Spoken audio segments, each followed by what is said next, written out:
Hello. Hello, very good. അവസാനം ഒരു കിട്ടി. ലിയാഖത്തല്ലേ? അതെ അതെ, ഞാൻ പനിയായിരുന്നു, സിക്കായിട്ട് കിടക്കായിരുന്നു. അയ്യോ, വെരി ബാഡ്. കുഴപ്പമില്ല, ഓക്കെ. പറ. വളരെ സന്തോഷം.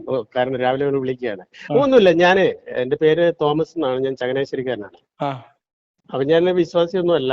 ഞാൻ ഉം, പക്ഷേ എത്തിസത്തിലേക്ക് ആയിട്ടില്ല. ഞാൻ ഒരു എഗ്നോസ്റ്റ് ആണ്. ഉം, അതായത് ഉം, അറിയാലോ.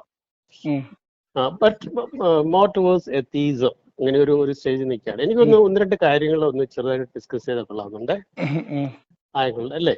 ആ അതെ. അതായത് ഒന്നാമത് നിങ്ങൾ ഈ ലേഖത്ത് സാധാരണ ഈ ഇസ്ലാമിനെ വിമർശിക്കുകയും ഉം, മുഹമ്മദ് നബിയുടെ കുറെ അധികം മ്ലേച്ഛതകൾ പറയുകയും ചെയ്യുമ്പോഴേ ഉം, ഈ വിശ്വാസികൾ പലരും മരിച്ചും കൊണ്ടിട്ട് ഈ മദ്രസ പൊട്ടന്മാരും അവരും ഒക്കെ ഇങ്ങനെ വന്നിട്ട് ഉം, അത് അങ്ങനെയല്ല, നിങ്ങൾ പറയുന്നത് നിങ്ങൾ ആ ഹദീസ് ശരിയല്ല, ഈ ഉം. ഹദീസ് ശരിയല്ല, നിങ്ങൾ എന്തിനാണ് ഹദീസിൽ പോകുന്നത്, അതായത് നിങ്ങൾക്ക് എന്ത് ഖുറാനിൽ നിന്നൂടെ, ഖുറാനിൽ ഇതൊന്നും ഇല്ലല്ലോ എന്ന് അവർ ചോദിക്കുന്നു. അത് ശരിയാണോ? ഖുറാനിൽ ഇദ്ദേഹത്തിന്റെ മ്ലേച്ഛതകളൊന്നും പറയാറില്ല?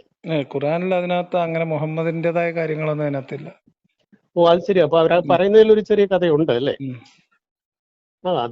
അതെനിക്കൊരു സംശയം തോന്നിയിട്ട് വിളിച്ചതാണ് ഉം, ഒന്ന്. ഉം. അപ്പൊ ഖുറാനില് നിങ്ങൾ പ്രധാനമായും പറയുന്ന നമ്മുടെ ആ അല്ല, ആറ്. ഇതിനകത്ത് നമ്മൾ ഇതിനകത്ത് പറയുന്നത് മുഹമ്മദിന്റെ ജീവിതത്തിൽ ഉണ്ടായ മ്ലേച്ഛതകൾ അങ്ങനെ അർത്ഥത്തിലല്ല. ഈ മതം അതിന്റെ ഒരു കൺസെപ്റ്റ് വെച്ചിട്ട്, അതിപ്പോ മതഗ്രന്ഥമായാലും ദൈവിക ഗ്രന്ഥമായാലും മതത്തിന്റെ പ്രവാചകനായാലും, ഇതിനൊക്കെ നമ്മൾ ആധുനിക ലോകത്ത് മനുഷ്യർക്ക് എങ്ങനെയാണ് ഇതൊക്കെ മാതൃകയാവുന്നത്, അല്ലെങ്കിൽ ഇതിലൊക്കെ എന്ത് പാഠമാണുള്ളത്, ഏഹ് ഇത് ഇന്നത്തെ മനസ്സിലായി. കാലത്ത് അതിൽ മനുഷ്യരെ എങ്ങനെയാണ് ബാധിക്കുന്നത്, ഇത്രയും കാര്യങ്ങൾ വെച്ചിട്ടാണ് സംസാരിക്കുന്നത്. അപ്പൊ അങ്ങനെ നോക്കുമ്പോൾ നമ്മൾ ഖുറാനിൽ വിമർശിക്കാവുന്ന ഇഷ്ടംപോലെ കാര്യങ്ങളുണ്ട്. അത് ശരി, അതെനിക്ക് മനസ്സിലാവുന്നു. അതിപ്പോ നമ്മൾ ഈ ബൈബിൾ ഉം, എടുത്താൽ എത്രയും വൃത്തികെട്ട ഒരു ഗ്രന്ഥമാണ് ഈ പഴയ നിയമം എന്ന് പറയുന്ന സാധനം. ഉം, ഏഹ് പുതിയ നിയമത്തിൽ മാത്രം യേശു ക്രിസ്തുവിന്റെ കുറച്ച് കാര്യങ്ങൾ, അത് നമുക്ക് പിന്നീട് സംസാരിക്കാം. ഉം, ആയിക്കോട്ടെ. അപ്പം പക്ഷെ ഞാൻ ഒരു പ്രത്യേകമായിട്ട് ഒരു മൂന്നാല് കാര്യങ്ങൾ ചോദിക്കണം. ഉം, അദ്ദേഹത്തിന്റെ ഈ മുഹമ്മദിന്റെ കാര്യം പറയുമ്പോൾ അതിന്റെ 6 വയസ്സിലെ കല്യാണവും അതുപോലെ മാര്യത്തിൽ കുബുത്തിയുമായിട്ടുള്ള ഉം. പിന്നെ ആ വ്യഭിചാരം എന്ന് അതിനെ പറയാമല്ലോ അല്ലേ? അല്ല, അതൊക്കെ അതൊക്കെ. നിങ്ങളുടെ മനസാക്ഷിക്ക് അനുസരിച്ച് പറയാം. ഇപ്പൊ നമുക്ക് അതിനകത്ത് അല്ല, അങ്ങനെ പറയാം. കാരണം ഭാര്യ അല്ലാത്ത ഒരുത്തിയെ ഭാര്യ പറഞ്ഞു വിട്ടിട്ട് ബന്ധപ്പെടുക എന്നൊക്കെ പറയുന്നത്. അതിപ്പോ എബ്രഹാമും അത് തന്നെയല്ലേ ചെയ്തത്? യെസ് യെസ് യെസ് അതെ. Yes yes. ആ ഞാൻ കാലഘട്ടത്തിലെ കഥയിൽ അത് അങ്ങനെയാണ്. പക്ഷേ അതിന് നമ്മള് പക്ഷേ പക്ഷേ അല്ല, ഞാൻ പറഞ്ഞ ലേഖത്തെ. എന്റെ രീതി ഇതല്ല. അതായത് ഒരു കാലഘട്ടത്തില് അത് ആ കാലഘട്ടത്തിന്റെ സംസ്കാരമായിട്ട് അങ്ങനെ പലതും ഉണ്ടായിട്ടുണ്ട്. അപ്പൊ അതിനെ നമ്മൾ ഇന്നത്തെ താരതമ്യം ചെയ്തിട്ട് മോശം വാക്കുകൾ പ്രയോഗിക്കുക എന്നുള്ളതിനപ്പുറത്തേക്ക് ഇതൊന്നും ലോകത്ത് ഇതൊക്കെ പലതും അങ്ങനെ ഉണ്ടായിട്ടുണ്ട്. അതിലൊന്ന് മാത്രമാണ് മുഹമ്മദിന്റെ കഥ. അത്രേ ഉള്ളൂ നമ്മുടെ പോയിന്റ്. ഇത് ഭയങ്കര യുണീക്ക് ആയിട്ടുള്ള എന്തോ നന്മയുടെ നിറകുടമാണ് എന്ന് പറയുമ്പോൾ മാത്രമാണ് അങ്ങനെ അത് പറയുന്നിടത്താണ് നമ്മളിത് പറയുന്നത് പോലും. അത് തന്നെയാണ് ഞാനും പറഞ്ഞു വരുന്നത്. അല്ലാതെ എനിക്കും വേറെ വിഷയമില്ല. ഇദ്ദേഹം മാനവർക്കാകമാനുള്ള ഒരു എന്താ പറയാ. മാനവർക്കാകെ മാതൃകയായിട്ട് ഇന്ന് വരെ ഒരു മനുഷ്യനും ഉണ്ടായിട്ടില്ലെങ്കിൽ ഉണ്ടാവാൻ പോകുന്നുമില്ല. അതാണ് അതിന്റെ കാര്യം. അത് ബോധ്യപ്പെടുക എന്നുള്ളത് മാത്രമേ ഉള്ളൂ. അതെ അതെ, അത് തീർച്ചയായിട്ടും ശരിയാണ്. അതിനകത്ത് സംശയമില്ല. അപ്പൊ ഞാൻ ചോദിക്കുന്നത്, ഈ ഉം. 6 വയസ്സുള്ള അതെന്തെങ്കിലും ആയിക്കോട്ടെ, ആ കാലത്തെ കാലഘട്ടത്തിൽ ഈ 6 വയസ്സുള്ള കുട്ടിയുമായിട്ടുള്ള പിന്നെ 9 വയസ്സിൽ ബന്ധപ്പെട്ടതും മരിയത്തിൽ കുബത്തിയുടെ കാര്യവും അതുപോലെ നമ്മുടെ ആ ദത്തുപുത്രന്റെ ഭാര്യയെ വിവാഹം കഴിച്ചതും പിന്നെ അദ്ദേഹത്തിന്റെ യുദ്ധങ്ങൾ, അദ്ദേഹം ഒരുപാട് യുദ്ധങ്ങളൊക്കെ ചെയ്തിട്ടുണ്ടോ? ഇതൊക്കെ ഈ പറഞ്ഞ മാതിരി എന്താ പറയുന്ന ഒരു പ്രവാചകൻ അല്ലെങ്കിൽ ദൈവത്തിന്റെ ആളിന് ഒരു കാരണവശാലും പറയാത്ത കാര്യങ്ങളാണ്. അവിടെ അദ്ദേഹത്തിന്റെ പ്രവാചകത്വമൊക്കെ തള്ളി പോവുകയാണ്. നമുക്ക് യേശു ക്രിസ്തുവിലേക്ക് വരാം, അദ്ദേഹത്തിന്റെ കാര്യവും ഞാൻ പറയാം. അതല്ലേ ശരി? അപ്പൊ ഖുറാനിൽ ഈ വക കാര്യങ്ങളെല്ലാം ഉണ്ടോ? ഈ 6 വയസ്സിലെ കാര്യങ്ങൾ, ആ മരിയത്തിൽ കുബത്തിയുടെ കാര്യവും യുദ്ധങ്ങളും. കുറച്ചുകൂടി നിങ്ങൾ ഒന്ന് ഷോർട്ടാക്കിയിട്ട് നിങ്ങളുടെ പോയിന്റിലേക്ക് വരുമോ? ഇതൊക്കെ നമ്മൾ നിരന്തരമായിട്ട് പറഞ്ഞുകൊണ്ടിരിക്കുന്ന കാര്യങ്ങളല്ലേ? അല്ലല്ല, ഇത് ഖുറാനിലുണ്ടോ എന്നാണ് ഞാൻ ചോദിക്കുന്നത്. ഹദീസുകളിലും അത് ഇതിലൊക്കെ ഉണ്ടോ? ഖുറാനിൽ ഈ കാര്യങ്ങളുണ്ടോ? കാരണം എനിക്ക് ഈ വിശ്വാസികളുടെ ഭാഗം ശരിയാണോ എന്ന് അറിയാനാണ്. ഇപ്പൊ നിങ്ങൾക്ക് ബൈബിൾ ആയാലും ഖുറാൻ ആയാലും വേദഗ്രന്ഥം, മതം എന്ന് പറയുന്നത് കേവലമായിട്ടുള്ള ഏതെങ്കിലും ഒരു വേദഗ്രന്ഥം മാത്രമല്ലല്ലോ. മതം എന്ന് പറയുന്നത് അതിനകത്ത് കുറെ കസ്റ്റംസ് ഉണ്ടാവും, കുറെ ചരിത്ര കഥകൾ ഉണ്ടാവും, കുറെ പുരാണ കഥകൾ ഉണ്ടാവും. ഇപ്പം ക്രിസ്ത്യാനിറ്റി ആണെങ്കിൽ കുറെ പഴങ്കഥ, മീൻസ് കുറെ നമ്മൾ എന്തൊക്കെ പറഞ്ഞാലും പഴയ നിയമം പൂർണ്ണമായിട്ട് തള്ളിയിട്ട് ബൈബിളിന് നിലനിൽപ്പില്ലല്ലോ. അപ്പൊ പഴയ നിയമം ഉണ്ടാവും, പുതിയ നിയമം ഉണ്ടാവും, പിന്നെ ഗോസ്പൽസിൽ വേറെ ആളുകളുടെ അതിന്റെ വ്യാഖ്യാനങ്ങൾ ഉണ്ടാവും. നമ്മൾ മതത്തിനെ ആ രീതിയിലാണ് പരിഗണിക്കുന്നത്. മുഹമ്മദിന്റെ കഥകളൊക്കെ, ഈ കഥകളൊക്കെ നമ്മൾ പലതവണ ഈ ഓരോ കാര്യങ്ങളും വിമർശിക്കുകയും ആ വിമർശനത്തിന്റെ ഇന്നത്തെ സാമൂഹ്യ പ്രസക്തി പറയുകയും ചെയ്തിട്ടുണ്ട് ഞാൻ. ലേഖത്തെ ഉം. അതൊക്കെ ശരിയാണ്. ഞാൻ താങ്കളുടെ ഒരുപാട് കാര്യങ്ങൾ കേട്ടിട്ടുണ്ട്. വളരെ പിന്നെ ലോജിക്കലായിട്ട് പറയുന്ന ഒരാളായിട്ട് തന്നെയാണ് നിങ്ങളെ ഞാൻ ചിത്രീകരിച്ചിരിക്കുന്നത്. ഉം. അതുകൊണ്ട് തന്നെയാണ് നിങ്ങളെ വിളിക്കുന്നത്. ഞാൻ ഉം. ആരിഫിനെയും വിളിക്കുന്നുണ്ട്. ഉം. പക്ഷേ ഞാനൊരു കാര്യം ചോദിക്കുന്നത്, എനിക്ക് ഉം. ഈ പിന്നെ ഇസ്ലാമിനെ അടച്ച് കുറ്റം പറയാനോ അല്ലെ ക്രിസ്ത്യാനിറ്റി ആണ് വലിയ ഇല്ല. Christianity also is bad, I will tell you later. ഉം. ഓക്കെ, അങ്ങനെ ഒരു വ്യക്തിയായിട്ട് കൂട്ടരുത്. കാരണം ഞാൻ അല്ല, വിശ്വാസമേ ഞാൻ ഇല്ല. പറഞ്ഞത് നമ്മൾ ഇത് ഇപ്പൊ ഈ വിഷയങ്ങളൊക്കെ നിരന്തരം സംസാരിക്കുന്ന ഒരാളാണല്ലോ. അപ്പൊ പിന്നെ നമ്മളത് ഖുറാനിൽ മാത്രമാണോ ഹദീസിൽ മാത്രമാണോ എന്നുള്ളതിന് പ്രസക്തിയില്ല. കാരണം ഇസ്ലാം എന്ന് പറയുന്നത്, ഇസ്ലാം മത വിശ്വാസം അനുസരിച്ച് ഇസ്ലാം എന്ന് പറയുന്നത്, അല്ലെങ്കിൽ മുഹമ്മദിന്റെ ജീവിതം എന്ന് പറഞ്ഞാൽ കേവലമായ ഖുറാനല്ല. ഖുർആനും ഹദീസും അതിന്റെ വിശദീകരണങ്ങളും ഒക്കെ ഉൾപ്പെടുന്നതാണ് മതം. മതത്തിലെ യെസ്, നിയമങ്ങളും അങ്ങനെയാണ്. യെസ്. അപ്പൊ പക്ഷേ ഞാനൊരു മതവിമർശകനാണ്, ഞാനൊരു മുഹമ്മദ് വിമർശകനല്ല. ആയിക്കോട്ടെ, വെരി ഗുഡ്. ഞാൻ ചോദിക്കുന്നത്, വിശ്വാസികൾ പലപ്പോഴും പറയുന്നുണ്ട്, നിങ്ങൾ ഹദീസ് എടുക്കരുത്, അത് കള്ളത്തരമാണ്, ഇത് കള്ളത്തരമാണ്. അങ്ങനെ ഖുറാൻ അങ്ങനെ ഖുറാൻ പറയുന്നവർ അപൂർവമാണ്. വിശ്വാസികൾ ഹദീസ് തള്ളുന്നവരല്ല. പക്ഷെ ഞാൻ സിമ്പിളായിട്ടൊരു ചോദ്യം, അത് എന്തെങ്കിലും ആയിക്കോട്ടെ, ഞാൻ ഉം. അതിനകത്ത് മറുവശമൊന്നുമില്ല, എനിക്കൊരു ഉം. സംശയ നിവാരണത്തിന് മാത്രമാണ്. ഉം. ഇവർ പറയുന്നത് ശരിയാണോ? ഖുറാനിൽ ഞാൻ ഈ പറഞ്ഞ കാര്യങ്ങൾ 6 അതാ ഞാൻ വയസ്സിലെ പറഞ്ഞ കല്യാണം? ഖുറാനിൽ ഈ കാര്യങ്ങൾ, ഇപ്പൊ ആയിഷയുടെ കല്യാണം ഖുറാനിൽ 6 വയസ്സിൽ കല്യാണം കഴിച്ചു, 9 വയസ്സിൽ വീട് കൂടി എന്നൊന്നും ഖുറാനിലില്ല. That's okay. Then second about മാരിയത്തിക്കുട്ടിയുടെ മാരിയത്തുൽ കാര്യമുണ്ടോ? കിബിത്തിന്റെ കാര്യം ഡയറക്റ്റ് ആയിട്ട് ഖുറാനിലില്ല. അവർ വന്നു, ഓക്കെ, അവരെവിടുന്ന് കിട്ടി, എങ്ങനെ വന്നു എന്നുള്ളതൊന്നും ഖുറാനിൽ ഉണ്ടാവില്ല. അത് എനിക്ക് മനസ്സിലായി. ഹിസ്റ്ററിയാണ്. മറ്റത് ദൈവത്തിന്റെ വചനങ്ങൾ, ദൈവത്തിന്റെ നിർദ്ദേശങ്ങൾ, ഓരോരോ കാര്യത്തിലുള്ള നിയമങ്ങൾ എന്ന രീതിയിൽ ദൈവം പറഞ്ഞു എന്ന് പറയപ്പെടുന്ന കാര്യങ്ങളാണ്. അപ്പോൾ മറ്റതൊരു മനുഷ്യന്റെ ജീവിതത്തിലെ ചരിത്രമാണ്, ജീവിതത്തിൽ നടന്ന സംഭവങ്ങളാണ്. സംഭവങ്ങൾ വിശദീകരിക്കുന്നതല്ല ആക്ച്വലി ഖുറാൻ എന്നാണ് ഉള്ളത്. മനസ്സിലായി? അപ്പൊ അതുകൊണ്ട് അത് അതിനകത്ത് ഖുറാനിൽ ഉണ്ടാവില്ല തീർച്ചയായിട്ടും. Thank you. ഒരു കാര്യം കൂടെ ചോദിച്ചോട്ടെ. ഉം. അപ്പൊ ആ യുദ്ധങ്ങളൊക്കെ ഉണ്ടല്ലോ, അദ്ദേഹം മറ്റു ആ യുദ്ധങ്ങളും ഗോത്രങ്ങൾ. അതാ ഞാൻ പറഞ്ഞ യുദ്ധങ്ങൾ അങ്ങനെ പൂർണ്ണമായിട്ട് അതിന്റെ യുദ്ധത്തിന്റെ ഹിസ്റ്ററി ഖുറാനിൽ കിട്ടില്ല. അത് ശരി. അപ്പൊ അവർ പറയുന്നതിൽ ഒരു ചെറിയ കഥയുണ്ട് അല്ലെ? വിശ്വാസികൾ പറയുന്ന കാര്യത്തിൽ വിശ്വാസികൾ എന്ത് പറയുന്നു എന്നാണ് എനിക്ക് അതായത് മനസ്സിലായില്ല. ഖുറാനിലേക്ക് മാത്രം നിങ്ങൾ കണ്ണടക്കിയാണ് അത് വിശ്വാസികൾ പറയുന്നില്ല. അത് വിശ്വാസികൾ അങ്ങനെ പറയുന്നത് എല്ലാവരും, അതായത് എല്ലാ വിശ്വാസികളും പറയുന്ന ഒരു ന്യായമല്ല. അത് ഇസ്ലാമിന്റെ ഒരു പൊതു രീതിയുമല്ല. ഇസ്ലാമിനകത്തുള്ള ഒരു ഫ്രാക്ഷൻ ഉണ്ട്. അതായത് മുസ്ലിങ്ങൾക്കിടയിലുള്ള ഒരു വിഭാഗമുണ്ട്, ഖുർആൻ മാത്രം, ഹദീസ് നിഷേധിച്ച് ഖുർആൻ മാത്രം മതി എന്ന് ചിന്തിക്കുന്ന കുറച്ച് ആൾക്കാർ. അവരുടെ ആ ഒരു ഗണത്തിൽപ്പെടുന്ന ആളായിരുന്നു ചെകനൂർ മൗലവി. അവർ ആക്ച്വലി വിശ്വാസത്തിന്റെ ശത്രുക്കളായിട്ടാണ് വിശ്വാസികൾ കാണുന്നത്. അവർ മതത്തിന്റെ ശത്രുക്കളായി. അത് ചേകനൂർ മൗലവി ആ ഗണത്തിൽപ്പെടുന്ന ഒരാളായിരുന്നു. ഹദീസ് പ്രശ്നമാണെന്നും ഹദീസ് വിശ്വസിക്കാൻ പാടില്ല എന്നും പറഞ്ഞ ആളാണ്. ഹദീസ് സ്വീകരിക്കേണ്ടതില്ല എന്നും ഖുർആൻ മാത്രമാണ് പ്രമാണം എന്ന് പറഞ്ഞ ആളാണ്. അയാൾ ഈ മത വർഗീയവാദികളാൽ ഇല്ലാതാക്കപ്പെട്ട മനുഷ്യനാണ്. അപ്പൊ അതുകൊണ്ട് ആ വാദം എന്ന് പറഞ്ഞാൽ വിശ്വാസികളുടെ വാദമല്ല. ഇനി നിങ്ങൾ ഇറിറ്റേറ്റ് ആകരുത്. ഇറിറ്റേറ്റഡ് അല്ല, അതാണ് ഞാൻ പറഞ്ഞത്. അപ്പൊ വിശ്വാസികൾ എന്ന് പറയുന്നവര്, വിശ്വാസികളെ സംബന്ധിച്ച് അവരുടെ പ്രമാണം എന്ന് പറഞ്ഞാൽ, വിശ്വാസികൾ നമ്മൾ പറയുന്നത് മുഖ്യധാര വിശ്വാസികളാണ്. ഫ്രാക്ഷൻസ് എല്ലായിടത്തും ഉണ്ടാവുമല്ലോ. അപ്പൊ മുഖ്യധാര വിശ്വാസം, എസ്റ്റാബ്ലിഷ്ഡ് ആയിട്ടുള്ള ഇസ്ലാം എന്ന് പറയുന്നതിനകത്ത് അവരുടെ പ്രമാണങ്ങളിൽ ഹദീസ് സ്വീകരിക്കപ്പെടുന്നതാണ്. ഹദീസ് സ്വീകാര്യമല്ല എന്ന് പറയുന്നവർ മുഖ്യധാര വിശ്വാസികളല്ല. അതാണ് ഞാൻ പറഞ്ഞു വന്നത്. അപ്പൊ അവരുടെ പ്രമാണം എന്ന് പറഞ്ഞാൽ ഖുർആന്, സുന്നത്ത്, ഇജ്മാ, ഖിയാസ്, ഇങ്ങനെ 4 എണ്ണാണ്. അപ്പൊ നിങ്ങൾ ഈ പറയുന്ന ഖുർആനും ഹദീസിനും അപ്പുറത്തും അവരുടെ പ്രമാണങ്ങൾ കിടക്കുന്നുണ്ട്. ഇനി പറയൂ. ഒരു കാര്യം കൂടെ ആ ഭാഗത്ത് ചോദിച്ചിട്ട് ഞാൻ നിർത്തിയിട്ട് അടുത്ത പോയിന്റിലേക്ക് കിടക്കാമേ.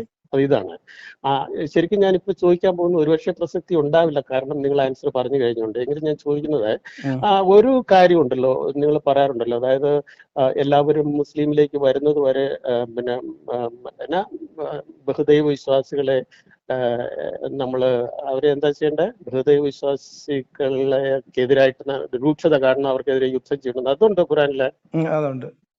അപ്പം ചില കാര്യങ്ങളൊക്കെ ഉണ്ട്. ഓക്കെ, ഞാനും നിങ്ങളുടെ ഒരു പോലെ ആള്. അപ്പം ഞാൻ ഇനി ഭയങ്കരമായിട്ട് സ്ട്രെയിൻ ചെയ്യുന്ന പോലെ എനിക്ക് തോന്നുന്നു. നിങ്ങൾ എന്തോ ഒരു പോയിന്റ് എസ്റ്റാബ്ലിഷ് ചെയ്യാനാണ്, അതൊന്ന് ഡയറക്റ്റ് വന്നാൽ കുറച്ചുകൂടി എളുപ്പമായിരിക്കും. നോ, അതൊക്കെ നിങ്ങൾക്ക് തോന്നും. കാരണം ഞാനിങ്ങനെ കുറെ ആളുകളോട് എനിക്ക് മനസ്സിലായി നിങ്ങൾ കാരണം ഒരുപാട് ആൾക്കാരോട് സംസാരിക്കും, നിങ്ങൾ അവരോട് പറയുന്നത് ശ്രദ്ധിക്കണ്ട. പെട്ടെന്ന് നിങ്ങളൊരു ചെറിയൊരു മുൻവിധിയില്ല ചിലപ്പോ എത്താറുണ്ടെന്ന് എനിക്ക് തോന്നിയിട്ടുണ്ട്. ഞാൻ കേട്ടോണ്ടിരിക്കുകയാണല്ലോ. അപ്പൊ നമുക്ക് ഒരാളുടെ സംസാരത്തിന്റെ ഒരു ഫ്രെയിം വർക്ക് കാണുമ്പോൾ നമുക്ക് ചില കാര്യങ്ങൾ മനസ്സിലാവില്ല. അതുകൊണ്ട് ഞാൻ പറഞ്ഞതാണ്. അപ്പൊ നിങ്ങൾക്ക് എന്തെങ്കിലും പോയിന്റ് ഉണ്ടെങ്കിൽ ഡയറക്റ്റ് ആയിട്ട് വരാം. അതിന് നമ്മൾ കുറെ ഇതൊന്നും ആവശ്യമില്ല എന്ന് പറഞ്ഞാണ്. അല്ല, ഇതൊരു പോയിന്റ് അല്ലേ, എന്റെ ഒരു സംശയ നിവാരണമല്ലേ ഇത്. പറയൂ. ഞാനിതൊരു നിങ്ങളുടെ ഒരു പോയിന്റ് ഉണ്ടാവല്ലോ, അടുത്തത് നിങ്ങൾക്ക് പറയാനുള്ള ഒരു പോയിന്റ് ഉണ്ടാവല്ലോ. എനിക്കൊരു പോയിന്റ് ഉള്ളത്, അത് വലിയ പോയിന്റ് ഒന്നുമല്ല, ഞാൻ അത് എസ്റ്റാബ്ലിഷ് ചെയ്യാനൊന്നും ശ്രമിക്കുന്നില്ല. അത് മൂന്നാമത് പറയാം. ഞാൻ 3 കാര്യങ്ങളെന്നല്ലേ പറഞ്ഞേ. ഇനി ഒരു കാര്യം കൂടെ ഉള്ളത്, ഈ നമ്മുടെ ഉമർ അല്ലേ ഇത് അവസാനമായിട്ട് ക്രോഡീകരിക്കുന്നത്, ഇത് ബാക്കി ഖുറാനെല്ലാം കത്തിച്ച് കളഞ്ഞിട്ട്. ആരാണ് അദ്ദേഹത്തിന്റെ പേരെന്താണ്? ഉമർ അല്ല, Usman. Usman, yes yes yes, I am sorry, Usman അല്ലേ. അപ്പൊ ഞാൻ നിങ്ങളോട് ആദ്യത്തെ ചോദ്യം ഈ ചോദിക്കാനുള്ള കാര്യം എന്താന്ന് ചോദിച്ചാല്, ഈ ഉസ്മാൻ എന്നൊക്കെ പറയുന്നത് നമ്മുടെ മുഹമ്മദ് നബീനെ വലിയ ആളായിട്ട് ചിത്രീകരിക്കാൻ ഉദ്ദേശിച്ചുള്ള ആൾക്കാരില്ലേ. അദ്ദേഹം ഈ ലോകത്തിന്റെ ഒരു എല്ലാവർക്കും മാതൃകയാണ് എന്നുള്ള ഒരു വസ്തുത സ്ഥിരീകരിക്കുക, മനുഷ്യന്റെ മനസ്സിൽ കയറ്റുക എന്നുള്ള ഉദ്ദേശത്തോടെ ആയിരിക്കുമല്ലോ ഉസ്മാനും ഒക്കെ ഉള്ള ആൾ, അബൂബക്കർ ഉസ്മാനും ഒക്കെ അല്ലേ, അവരുടെ എന്താ നിങ്ങൾ പറയുന്ന സഹചാരികളോ, സംതിങ് ലൈക്ക് ദാറ്റ്.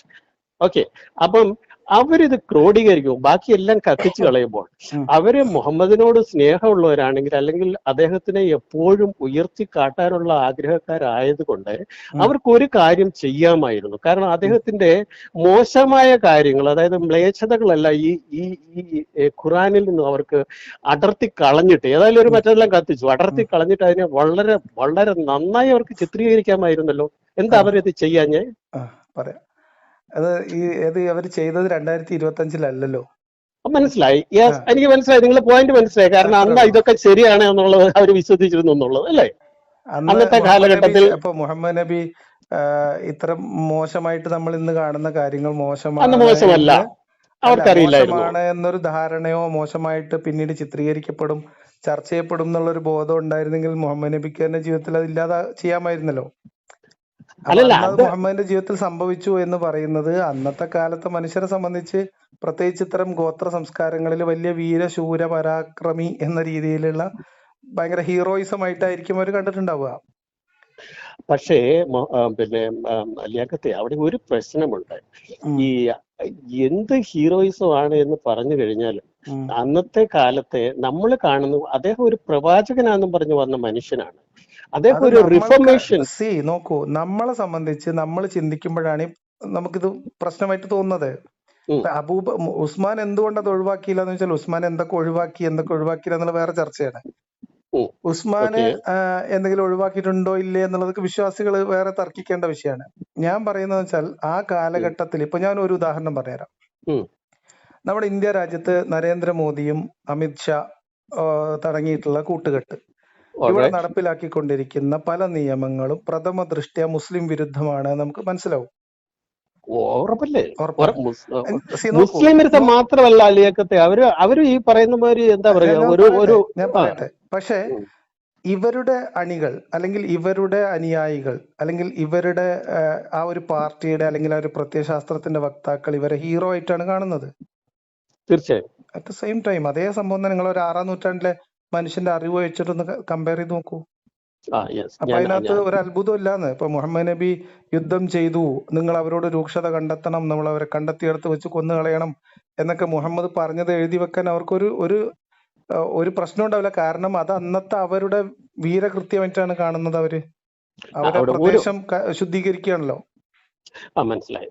ഒരു കാര്യം അവിടെ എനിക്ക് പറയാനുള്ളത്, പക്ഷെ അതിന് നിങ്ങൾ ആൻസർ പറഞ്ഞു കഴിഞ്ഞു എന്നാണ് എനിക്ക് തോന്നിയെങ്കിലും നിങ്ങൾക്ക് അത് ഒന്നുകൂടി ഒന്ന് ക്ലാരിഫൈ ചെയ്യാം. കാരണം എന്താന്ന് വെച്ചാല്, ഈ ഒരു കാര്യം അവിടെ വളരെ വ്യക്തമാണ്. കാരണം നമ്മുടെ ആ മാരിറ്റൽ കുബുദ്ധിയുടെ കാര്യത്തില് അന്നത്തെ കാലത്തും അത് വ്യഭിചാരമായിരുന്നല്ലോ അല്ലേ. ഭാര്യയെ പറഞ്ഞു വിട്ടിട്ട് മറ്റൊരു സ്ത്രീയുമായി ബന്ധപ്പെടുക എന്ന് പറയുന്ന അന്നത്തെ കാലത്തും അത് ശരിയായ ഒരു കാര്യമായിരുന്നില്ലല്ലോ. അല്ല, അന്നത്തെ കാലത്ത് അവിടെയുള്ള ആളുകള് അടിമ സ്ത്രീകളുമായിട്ട് ബന്ധപ്പെടാം എന്ന ഒരു രീതി ശാസ്ത്രത്തിലുള്ളവരായിരുന്നിരിക്കും. നമുക്കത് മാത്രമല്ല, നമുക്കിപ്പോ ഒരു ഭാര്യ ഉണ്ടായിരിക്കുക, വേറൊരു സ്ത്രീനെ സ്വീകരിക്കുന്നത് തന്നെ പ്രശ്നമല്ലേ. അല്ല, അന്നത്തെ കാലത്ത് അത് അനുവദനീയം ആയിരുന്നു എങ്കിൽ, താങ്കൾ പറഞ്ഞതുപോലെ, അതായത് അടിമകളെ ഭോഗിക്കുക എന്നുള്ളത് അനുവദനീയം ആയിരുന്നു എങ്കിൽ, ഈ ഭാര്യയെ പറഞ്ഞു വിട്ടിട്ട്, എന്താ സഫിയോ അവരുടെ പേരെന്താ, ഹക്സൻ, അവരെ പറഞ്ഞു വിട്ടിട്ട് ഇത് ചെയ്തതിന് ശേഷം അവര് തിരിച്ചു വരുമ്പോൾ she was shocked and she was angry at him. So ആ സ്ത്രീയെ ആ കാലത്ത് അത് അനിവദനീയമാണല്ലോ എന്ന് ചിന്തിക്കുന്ന ഒരു സ്ത്രീ ആയിരുന്നെങ്കിൽ അവർക്ക് മിണ്ടാതിരിക്കാമായിരുന്നു അല്ലേ. അതിൽ അത് കാര്യമില്ല. അതിപ്പോ ശരിയല്ലേ? സ്ത്രീകളുടെ മാനസികാവസ്ഥയും സ്ത്രീകളുടെ കഥയൊക്കെ എല്ലാ കാലത്തും ഒരുപോലെ തന്നെ ആയിരിക്കും. ജഗത്തെ പുരുഷന്മാരായുള്ള അത് വൃത്തികേട് അത്ര കാണിച്ചിരുന്നോ ശരിയല്ല. എന്നുള്ളത് അല്ല ജഗത്തെ നിങ്ങളെ അത് അത്ര അല്ല ശരിയല്ല. എന്നെ സംബന്ധിച്ച് എനിക്ക് ആ പോയിന്റിൽ എന്താണുള്ളത് എനിക്ക് മനസ്സിലായില്ല. നിങ്ങൾ എന്താ ഞാൻ ഉദ്ദേശിക്കുന്നത് പറഞ്ഞല്ലോ, മനസ്സിലായില്ല. ഉദ്ദേശിക്കുന്നത് ഇത്രയേ ഉള്ളൂ. നിങ്ങൾ പറഞ്ഞു അന്നത്തെ കാലത്ത് ഇതൊക്കെ അനുവദനീയമായിരുന്നു. ഉം. അനുവദനീയമായിരുന്നുവെങ്കിൽ തീർച്ചയായും പുരുഷന്മാരെക്കാൾ കൂടുതലും അത് അംഗീകരിക്കുന്നത് അന്നത്തെ സ്ത്രീകളായിരിക്കും. പുരുഷന്മാരെക്കാൾ അത് കൂടുതൽ നമ്മളുടെ അസംഷൻ അല്ലേ? There is something wrong Liaquat ആ കാര്യത്തിൽ. എനിക്ക് അത് അല്ലല്ല ഞാൻ ലിയാഖത്തിനോട് അത് ചോദിക്കുന്നത് ഒരു ഒരു ഒരു സമൂഹത്തില് ഒരു സൊസൈറ്റിയില് പുരുഷാധിപത്യ സൊസൈറ്റിയില് അല്ലെങ്കിൽ പുരുഷന്മാരുടെ മേധാവിത്വമുള്ള സൊസൈറ്റിയിൽ സ്ത്രീകൾ അവരുടെ ഒരു കഷ്ടം ഉണ്ടായിരുന്നു, അത് സ്ത്രീകൾക്ക് മനപ്രയാസം ഉണ്ടാക്കുന്നതായിരുന്നു എങ്കിൽ പോലും അത് ആ സ്ത്രീകൾ അത് പുരുഷന്മാരെക്കാൾ കൂടുതൽ അംഗീകരിക്കുന്നവരായിരിക്കും എന്നുള്ളത് it's A wrong yes, assumption എന്നാണ് ഞാൻ പറയുന്നത്. ഇന്നത്തെ കാലത്തും അത് തന്നെയാണ്. അല്ല സ്ത്രീകളാണ് അതൊരു റോങ് അസംഷൻ ആണെന്ന്. ഇപ്പൊ നമ്മുടെ നാട്ടിൽ ഞാൻ ഉദാഹരണം പറഞ്ഞുതരാം. ഇസ്ലാമില് മുസ്ലിം സ്ത്രീകളെ സംബന്ധിച്ച് ഭർത്താക്കന്മാര് 4 കല്യാണം കഴിക്കുക എന്ന് പറയുന്നത് അനുവദനീയമായിട്ടുള്ള കാര്യമാണ്, ദൈവം അനുവദിച്ചിട്ടുള്ള കാര്യമാണ്. പക്ഷെ നിങ്ങൾ മുസ്ലിം കുടുംബങ്ങളിൽ പോയിട്ട് അന്വേഷിക്കുക. രണ്ടാമത് ഇപ്പൊ നിങ്ങളൊരു ക്രിസ്ത്യൻ ബാക്ക്ഗ്രൗണ്ട് എന്നുള്ളതുകൊണ്ടാണെങ്കിൽ വലിയ താഴ്വക്കാരൊക്കെ ഉണ്ടല്ലോ ഈ ഇസ്ലാമിക് പക്ഷത്ത്, ക്രിസ്ത്യാനിറ്റിനോടൊക്കെ ഞാൻ നിരന്തരമായിട്ട്. ക്രിസ്ത്യൻ ബാക്ക്ഗ്രൗണ്ട് ആണല്ലേ, എന്നെ നിങ്ങളൊരു അല്ലല്ല ക്രിസ്ത്യാനിറ്റി ഞാൻ കൂട്ടർ ഞാൻ ക്രിസ്ത്യൻ ആദ്യം ബാക്ക്ഗ്രൗണ്ട് പറഞ്ഞിരുന്നു എന്നുള്ളത് കേട്ടോ. കൊണ്ടാണ് ഞാൻ പറഞ്ഞത്. ക്രിസ്ത്യൻ ബാക്ക്ഗ്രൗണ്ടിലുള്ളപ്പോ ഈ ക്രിസ്ത്യാനിറ്റിയുമായിട്ട് ഭയങ്കരമായിട്ടുള്ള സംവാദങ്ങളും അങ്ങനെയുള്ള കാര്യങ്ങളൊക്കെ ആക്ടിവിറ്റി നടത്തിക്കൊണ്ടിരുന്ന ചില മുസ്ലിം ദാവക്കാരുണ്ട്. ഓക്കെ, അവരിൽ പലരും രണ്ടാമത് കല്യാണം കഴിച്ചവരാണ്. ഇവരുടെ വീടും പരിസരമൊക്കെ ആയിട്ട് പോയി ബന്ധപ്പെട്ടിട്ട് ഒന്ന് ചെറിയൊരു അന്വേഷണം നടത്തിയാലേ അതിൽ പല ദഴവക്കാരുടെയും ആദ്യത്തെ ഭാര്യയുടെ പിതാവ് ഈ പറയുന്ന ദഴവക്കാരനെ തെറിയല്ലാതെ വിളിക്കൂല. എന്തുകൊണ്ടാന്ന് വെച്ചാൽ അനുവദനീയമായ ദൈവം അനുവദിച്ച 2ാം കെട്ട് സ്ത്രീകൾ പൂർണ്ണമായ മനസ്സോടെ അംഗീകരിക്കുകയും അവര് അത് ഓക്കെ ആവുകയും അതിൽ ഒരു അസ്വസ്ഥതയും അനിഷ്ടം പ്രകടിപ്പിക്കാതിരിക്കുകയും ചെയ്യും എന്ന് പറയുന്ന ഒരു തെറ്റായ അസംഷനാണ്. അത് ഇന്നത്തെ കാലത്ത് സ്ത്രീകൾ കുറച്ച് ചിന്തിക്കാൻ തുടങ്ങിയത് കൊണ്ട് അത് ഇന്നത്തെ നമുക്ക് വേണം പറയാം. അങ്ങനെയൊന്നും അല്ല അത്. അതായത് പുരുഷന്മാർക്ക് അനുവദിച്ചിട്ടുള്ള ഒരു നിയമം തന്നെയാണ്, അത് ശരിയാണ് ഇസ്ലാമില്.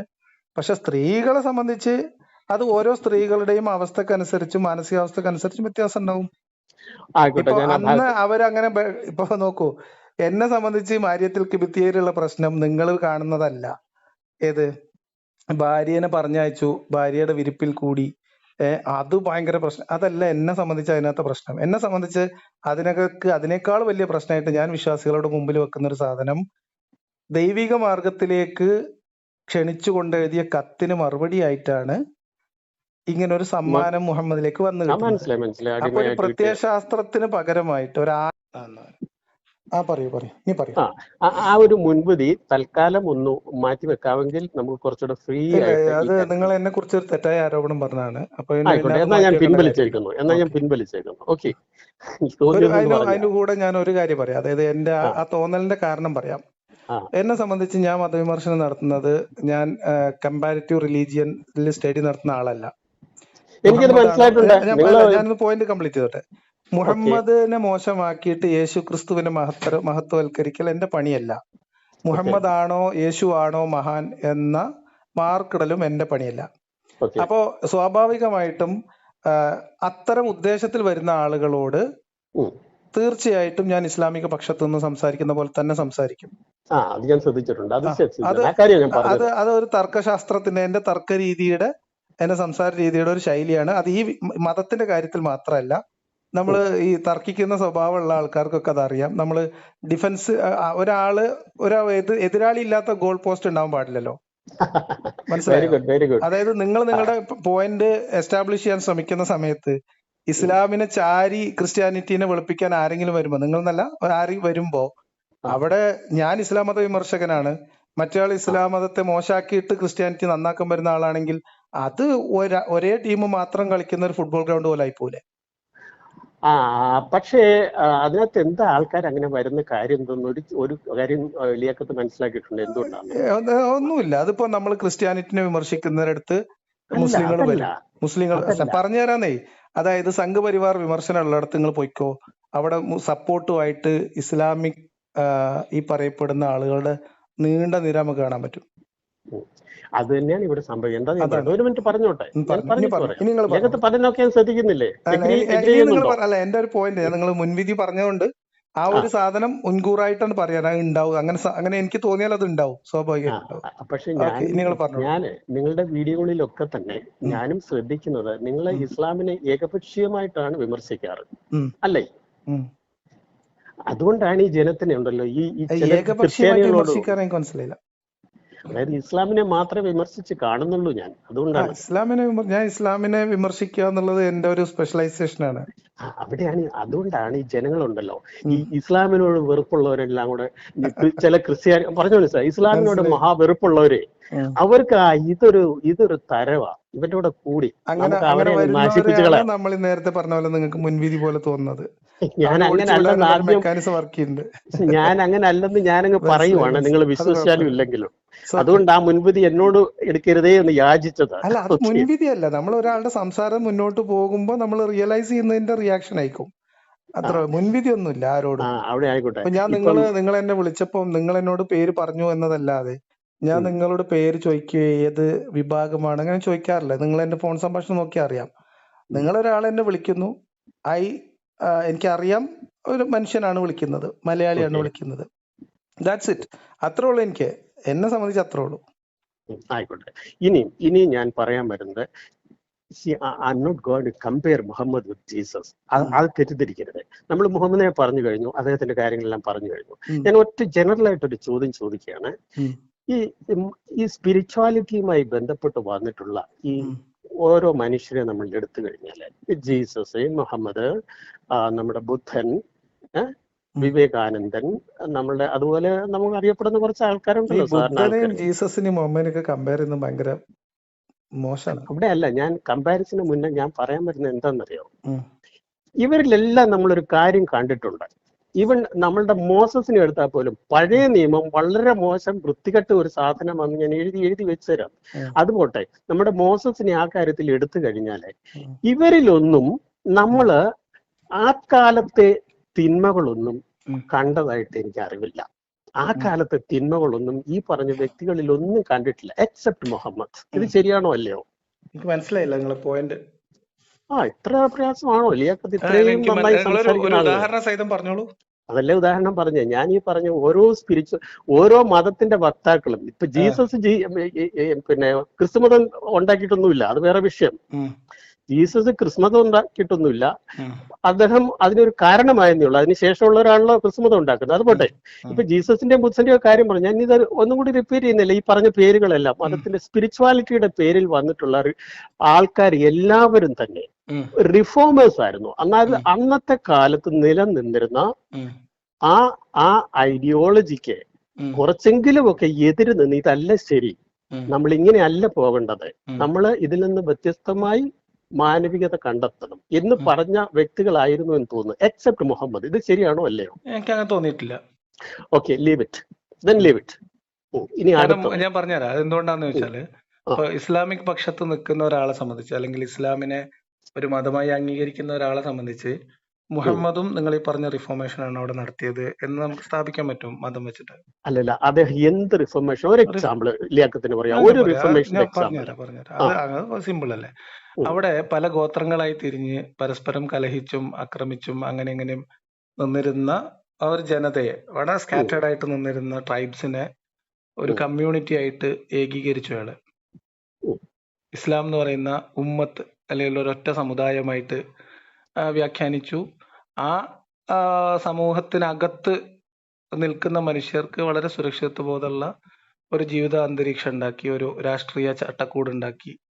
അത് ഇസ്ലാമിനകത്ത് നിൽക്കുന്ന ആളുകളെ സംബന്ധിച്ച് അത് ആ കാലഘട്ടത്ത് വെച്ച് നോക്കുമ്പോൾ അത് ഭയങ്കരമായിട്ടുള്ള ഒരു പരിഷ്കരണ പ്രവർത്തനമായിട്ട് വേണമെങ്കിൽ വ്യാഖ്യാനിക്കാം.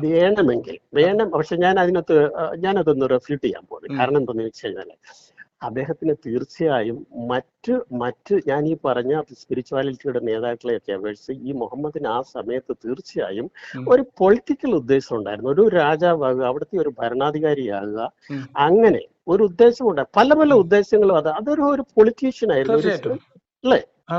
ഈ ഇസ്ലാം തന്നെ ഇതൊക്കെ ഞാൻ പറയാറുള്ള കാര്യം. ഇസ്ലാം എന്ന് പറയുന്നത് ഞാൻ മനസ്സിലാക്കുന്നത് നമുക്ക് വേണമെങ്കിൽ പരിഗണിക്കാവുന്ന ആദ്യത്തെ ഈ യെസ്, പറയപ്പെടുന്ന എന്താ പറയാ ഒരു പൊളിറ്റിക്കൽ ഐഡിയോളജി പൊളിറ്റിക്കൽ ഉണ്ട്. അതായത് പ്രസ്ഥാനം. രാഷ്ട്രീയ പാർട്ടി, കേഡർ സ്വഭാവമുള്ള ആദ്യത്തെ രാഷ്ട്രീയ പാർട്ടിയാണ് ഇസ്ലാം എന്നാണ് നിങ്ങളത് പറയാറുണ്ട് എന്റെ നിങ്ങളുടെ ഒരു നിലപാട്. ആ അതെ അതുകൊണ്ടാണ് ഞാൻ പറഞ്ഞത്. അപ്പൊ അതെ അദ്ദേഹത്തിന് അപ്പ് ദുരുദ്ദേശത്തോടു കൂടി ഒരു റിഫർമേഷൻ ഉപരി അദ്ദേഹത്തിന് അവിടെ ഒരു ദുരുദ്ദേശം, സ്വന്തം കാര്യം സാധിക്കുക, മനുഷ്യനെ പറ്റിക്കുക എന്നുള്ളൊരു ദുരുദ്ദേശം അദ്ദേഹത്തിന്റെ മനസ്സിൽ അല്ല അങ്ങനെ ഞാൻ ഉണ്ടായിരുന്നു. പറയുന്നത് അതാ ഞാൻ പറഞ്ഞത്, അവിടെ ഒരു സ്കാറ്റേർഡ് ആയിട്ട് കിടന്ന് ഒരു പൊളിറ്റിക്കലി സ്കാറ്റേർഡ് ആയിട്ടുള്ള ഒരു ഒരു ഒരു ഒരു ഒരു ഏരിയയാണ് അത്. അന്ന് ഓക്കെ, വരെ ലോക ഭൂപടത്തിൽ രാഷ്ട്രീയമായിട്ട് ഇടം നേടാത്ത ഒരു പ്രദേശമാണ് അത്. അത് നിങ്ങൾക്ക് നമുക്ക് ആ ചരിത്രം പരിശോധിച്ചാൽ മനസ്സിലാവും. ഒരു രാജ്യ അല്ലെങ്കിൽ അന്നത്തെ സാമ്രാജ്യങ്ങളുടെ ഒന്നും ഭാഗമായിരുന്നില്ല എന്നാണ് ഞാൻ മനസ്സിലാക്കുന്നത് മുഹമ്മദിന്റെ കാലഘട്ടത്തിൽ. ഈ പറയപ്പെടുന്ന മക്ക, മദീന തുടങ്ങിയിട്ടുള്ള ആ ഒരു മരുഭൂമി പ്രദേശം അത്ര പിന്നെ നമ്മൾ ഇന്ന് കാണുന്നത് പോലത്തെ വലിയ രാഷ്ട്രം സംവിധാനമൊന്നുമല്ല. അവിടെ അങ്ങായി ചിന്നിച്ചിതറി കിടക്കുന്ന കുറെ മരുഭൂമിയിൽ താമസിക്കുന്ന കുറെ സെറ്റിൽമെന്റുകളും ഗോത്രങ്ങളും, അവിടെയുള്ള മനുഷ്യർ അങ്ങോട്ടും ഇങ്ങോട്ടും ആക്രമിച്ചും കൊള്ള ചെയ്തും അങ്ങനെ ഇപ്പൊ ചില ആളുകൾ കച്ചവടം ചെയ്തും അങ്ങനെ അങ്ങനെ ജീവിച്ചിരുന്ന ഒരു സമൂഹത്തെ പൊളിറ്റിക്കൽ ആയിട്ടുള്ള ഉദ്ദേശത്തിലാണ് മുഹമ്മദ് ആക്ട് ചെയ്തത്. അപ്പൊ ഇതിലെ പ്രശ്നം എന്താ വെച്ചാല്, നമ്മൾ ഇതിനെ പൊളിറ്റിക്കലായിട്ട്, ഞാൻ ഇസ്ലാമിനെ പൊളിറ്റിക്കലായിട്ട് കാണുകയും പഠിക്കുകയും അങ്ങനെ തന്നെ മനസ്സിലാക്കുകയും ചെയ്യുന്നതാണ്. അപ്പൊ അതുകൊണ്ട് ആ കാലഘട്ടത്തിൽ മുഹമ്മദ് ചെയ്ത ആ പ്രവൃത്തി, പൊളിറ്റിക്കലായിട്ടുള്ള ആ പ്രവൃത്തി, അതിനകത്ത് ഈ മതത്തിന്റെ ഒരു ഒരു ഒരു എലമെന്റ് ഉപയോഗിച്ചിട്ടുണ്ട് എന്നുള്ളത് അദ്ദേഹത്തിന്റെ ലക്ഷ്യത്തിലെത്താൻ വേണ്ടി സ്വീകരിച്ച ഒരു ഉപായമായിട്ടാണ് ഞാൻ കാണുന്നത്. അതിപ്പോ നമ്മള് അഖണ്ഡ ഭാരത പുനഃസൃഷ്ടിക്ക് വേണ്ടി ഇവിടുത്തെ ഈ 2024 RSSഉം BJP ഉൾപ്പെടെയുള്ള രാഷ്ട്രീയ പാർട്ടികൾ ഈ ഇന്ത്യൻ ഭരണഘടനയെ നിലനിൽക്കുന്ന പ്രദേശത്ത് പ്രാക്ടീസ് ചെയ്യുന്നത് എന്താണ്? ഹിന്ദുത്വം എന്ന് പറയുന്ന ഒരു ഐഡിയോളജിക് ബേസ് അല്ലേ? അത് തീർച്ചയായും റിഫർമേഷൻ തെറ്റാന്നുള്ളതല്ലേ നമ്മൾ പറയുന്നുള്ളൂ. അതാ ഞാൻ പറഞ്ഞ ആ രീതിയിൽ. അപ്പൊ ഇതിന്റെ പ്രശ്നം എന്താ വെച്ചാൽ നമ്മളെ സംബന്ധിച്ച് ഇതൊക്കെ തെറ്റാണ്, നമുക്കിത് മനസ്സിലാവും.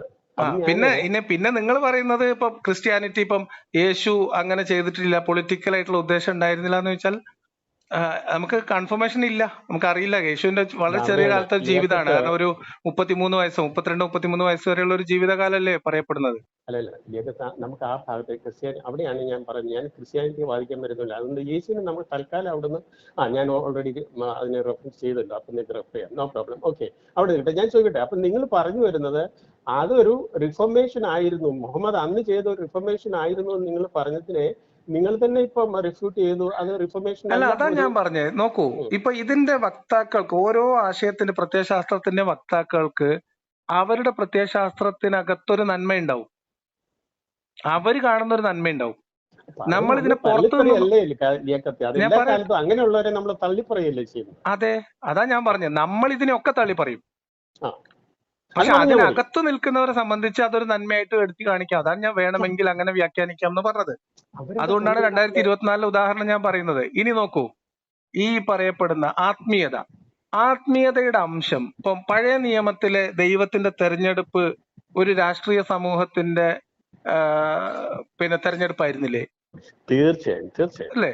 അപ്പൊ ഞാൻ പറഞ്ഞത് ഈ ആത്മീയത എന്ന് പറഞ്ഞാൽ സെമിറ്റിക് റിലീജിയൻസിനെയും ഇന്ത്യൻ ഫിലോസഫി പോലെയുള്ള സാധനങ്ങളെയും നമുക്ക് താരതമ്യം ചെയ്യാൻ പോലും പറ്റില്ല. ഇന്ത്യൻ ഫിലോസഫി വേറെ തന്നെ ഒരു സാധനമാണ്. ഇപ്പൊ ബുദ്ധന്റെ കഥയൊക്കെ നമ്മൾ വായിക്കുന്നതും അത് ക്രിസ്ത്യാനിറ്റി ആയിട്ടും ഹിന്ദുയിസായിട്ടും ഇസ്ലാമുമായിട്ടും ജൂതായിസായിട്ടും ഒന്നും കമ്പയർ ചെയ്യാൻ പറ്റാത്ത വേറൊരു ആത്മീയ തലാണ്. ഇതിനെ മിക്സ് ചെയ്തിട്ടുള്ള ഡിസ്കഷൻ നടക്കില്ല, അതിൽ കാര്യമില്ല. കാരണം അവിടെ നിന്ന് അപ്പൊ ഇതിനൊക്കെ ഭൂപ്രദേശം, കാലഘട്ടം, പ്രത്യേകിച്ച് ഭൂപ്രകൃതിയും കാലാവസ്ഥയും ഭക്ഷണ രീതിയും വരെ ഇത്തരം ആളുകളുടെ രീതികളിൽ ഉണ്ടാവാം എന്നാണ് ഞാൻ മനസ്സിലാക്കുന്നത്. ചിലപ്പോ തെറ്റായിരിക്കാം. അപ്പൊ ഓരോ പ്രദേശത്ത് ഉരുത്തിരിഞ്ഞു വരുന്ന ദൈവത്തിനും മതത്തിനും ഒക്കെ ആ സ്വഭാവം ഉണ്ടാവും. ഞാൻ ഇനി ആ പോയിന്റിൽ അധികം പരത്തുന്നില്ല. പക്ഷെ നമ്മൾ ഇത് ഇവിടേക്ക് വന്നു കഴിഞ്ഞപ്പോൾ ഒരു കാര്യം ഇടയ്ക്ക് വിട്ടുപോയി. നമ്മളെ മാരേജ് സ്കൂട്ടിയുടെ കാര്യം പറഞ്ഞപ്പോൾ അത് നിങ്ങൾ പറഞ്ഞല്ലോ, അന്നത്തെ കാലഘട്ടത്തിൽ അവർക്ക് അംഗീകാരമായിരുന്നു, അതായിരുന്നു സ്ത്രീകൾക്കും. ഇതൊന്നും എന്റെ വാദമല്ല, ഇതൊക്കെ വിശ്വാസികളുടെ വാദമാണ്. വിശ്വാസികൾക്ക് അങ്ങനെ പറയാൻ കഴിയും എന്നാണ് ഞാൻ പറഞ്ഞത്. ആയിക്കോട്ടെ, അപ്പൊ അതും വിട്ടുകളെ. It's not a very great point. Okay, leave those things. Now I will come to the point. ഇപ്പോഴാണ് നിങ്ങൾ പോയിന്റിലേക്ക് എത്തുന്ന ഞാൻ പ്രതീക്ഷിക്കുകയാണ്. എനിക്കറിയാം, നിങ്ങൾക്ക് അതിന് മുൻവിധി ഉണ്ടെന്ന് എനിക്കറിയാം. മുൻവിധിയല്ല, ഞാൻ വെയിറ്റ് ചെയ്യാണ്. യേശു ക്രിസ്തുവിനെ ഞാനൊരു വലിയ മനുഷ്യനാക്കാൻ പോണില്ല. കാരണം നിങ്ങൾ പറഞ്ഞു എനിക്ക് കാരണം എന്ന് വെച്ച് കഴിഞ്ഞാല് എനിക്ക് അതിനകത്ത് ഒരു ഉദ്ദേശവും ഇല്ല, എനിക്കതിൽ സന്തോഷമൊന്നുമില്ല. അല്ല, കാരണം യേശുവിനെ മുഹമ്മദിനെയും യേശു വലുതാക്കിയിട്ട് ക്രിസ്തുവിനെയും കമ്പയർ ചെയ്താൽ മുഹമ്മദ് യേശു ക്രിസ്തുവിനേക്കാൾ ബെറ്റർ ആണ്, ഒരു സംശയമൊന്നുമില്ല. മുഹമ്മദോ സോറി, യേശു ആ മുഹമ്മദിനേക്കാൾ ബെറ്റർ ആണ്. ഞാൻ തിരിച്ചുപോയി. ഓക്കെ, കാരണം ഞാൻ കാരണം അന്തിച്ചു പോയി. എന്താന്ന് വെച്ചാൽ ആ, അത് നമുക്ക് ആ കമ്പാരിസണിൽ പോലും എന്തെങ്കിലും പ്രസക്തി ഉണ്ടെന്ന് എനിക്ക് തോന്നുന്നില്ല. കാരണം യേശു ക്രിസ്തു എന്ന് പറയുന്നത് അവിടെ മോചനത്തിന് വേണ്ടി വന്നു. മോചനം ബുൾഷിറ്റ്. മനുഷ്യരെ മോചിപ്പിക്കുക, പാപത്തിൽ നിന്ന് മോചിപ്പിക്കാൻ വന്നു എന്നുള്ളതാണ് അവരുടെ വിശ്വാസം, അല്ലേ? എന്റെ ലിയാക്കത്തെ, അല്ല, അത് അങ്ങനെയല്ല, ഞാൻ ക്രിസ്ത്യാനിറ്റിയുടെ വിശ്വാസമാണ് ഞാൻ ചോദിച്ചത്, നിങ്ങളുടെ കാര്യമല്ല. അതേം പറഞ്ഞു, ക്രിസ്ത്യാനിയുടെ വിശ്വാസം. പക്ഷെ അതാണ് അല്ല, ഞാൻ ഏറ്റവും ചോദിക്കുകയാണ്, ഞാൻ ഏറ്റവും പറയുന്നത് ക്രിസ്ത്യാനിറ്റിയുടെ വിശ്വാസം, അതായത് ക്രിസ്ത്യാനി. പരാജയപ്പെട്ട ഒരു ഒരു നേതാവാണ് മുഹമ്മദ്. ലിയാക്കത്തെ വിജയിച്ച ഒരു പൊളിറ്റിക്കൽ നേതാവാണ്. സമ്മതിച്ചു. ആ, ലിയാക്കത്തെ, ഈ മുഹമ്മദ്, വിശ്വാസികൾ ഞാൻ പറയാ എന്തുമാത്രം എന്താറിയോ, ഉം, ഉം, യേശു ക്രിസ്തു അദ്ദേഹം പാപങ്ങളൊക്കെ പിന്നെ സ്വീകരിച്ച് മോചിപ്പിക്കാൻ വന്നു. ഉം, അദ്ദേഹം പാപികളാൽ കുരിശിലേറ്റപ്പെട്ടു. ഉം, പക്ഷെ മുഹമ്മദ് പ്രദേശങ്ങളാകെ ജയിച്ചടക്കിയ ഒരു രാഷ്ട്രീയ നേതാവാണ്. ഉം. ഓക്കെ, പൊളിറ്റിക്കലി അയാള് അത് പേഴ്സണലി അത് വേറെ വിഷയം, അതൊരു അതെ, അപ്പൊ പേഴ്സണൽ പിന്നെ ആ ബെനിഫിറ്റ് ആണ്. കമ്പാരിസണിൽ അർത്ഥമല്ലല്ലോ. ഞാൻ അതായത് ഒരു കേസിൽ വിജയിച്ച ഒരാളും ഉം, ഒരു ഉദ്യമത്തിൽ പരാജയപ്പെട്ട ആളും തമ്മില് ആ ഒരു കമ്പാരിസൺ എത്രത്തോളം സാധ്യമാണെന്നുള്ളത് പ്രശ്നമാണ്. ആ പോയിന്റ് നമ്മൾ തർക്കിക്കാൻ പോയാലോട്ടോ, ഞാൻ അവിടേക്ക് പോകുന്നില്ല. കാരണം അത് തന്നെ ഒരു വലിയ നീണ്ട കഥയാക്കി നമുക്ക് വേണേ എടുക്കാം. ലിമിറ്റ്. ഞാൻ അടുത്ത പോയിന്റ് പറയുന്നത് പക്ഷെ ജീവിച്ച അത്രയും കാലം ചെയ്ത അത്രയും കാര്യങ്ങൾ വെച്ച് നോക്കുമ്പോ ആ സ്വാഭാവികമായിട്ട് ഇപ്പൊ നമുക്ക് മുഹമ്മദിന് ഈ പൊളിറ്റിക്കൽ അധികാരം വരുന്നത് വരെ മുഹമ്മദിനെ കുറിച്ച് പരാമർശിക്കാൻ നമുക്ക് പ്രത്യേകിച്ചൊന്നും ഇല്ല.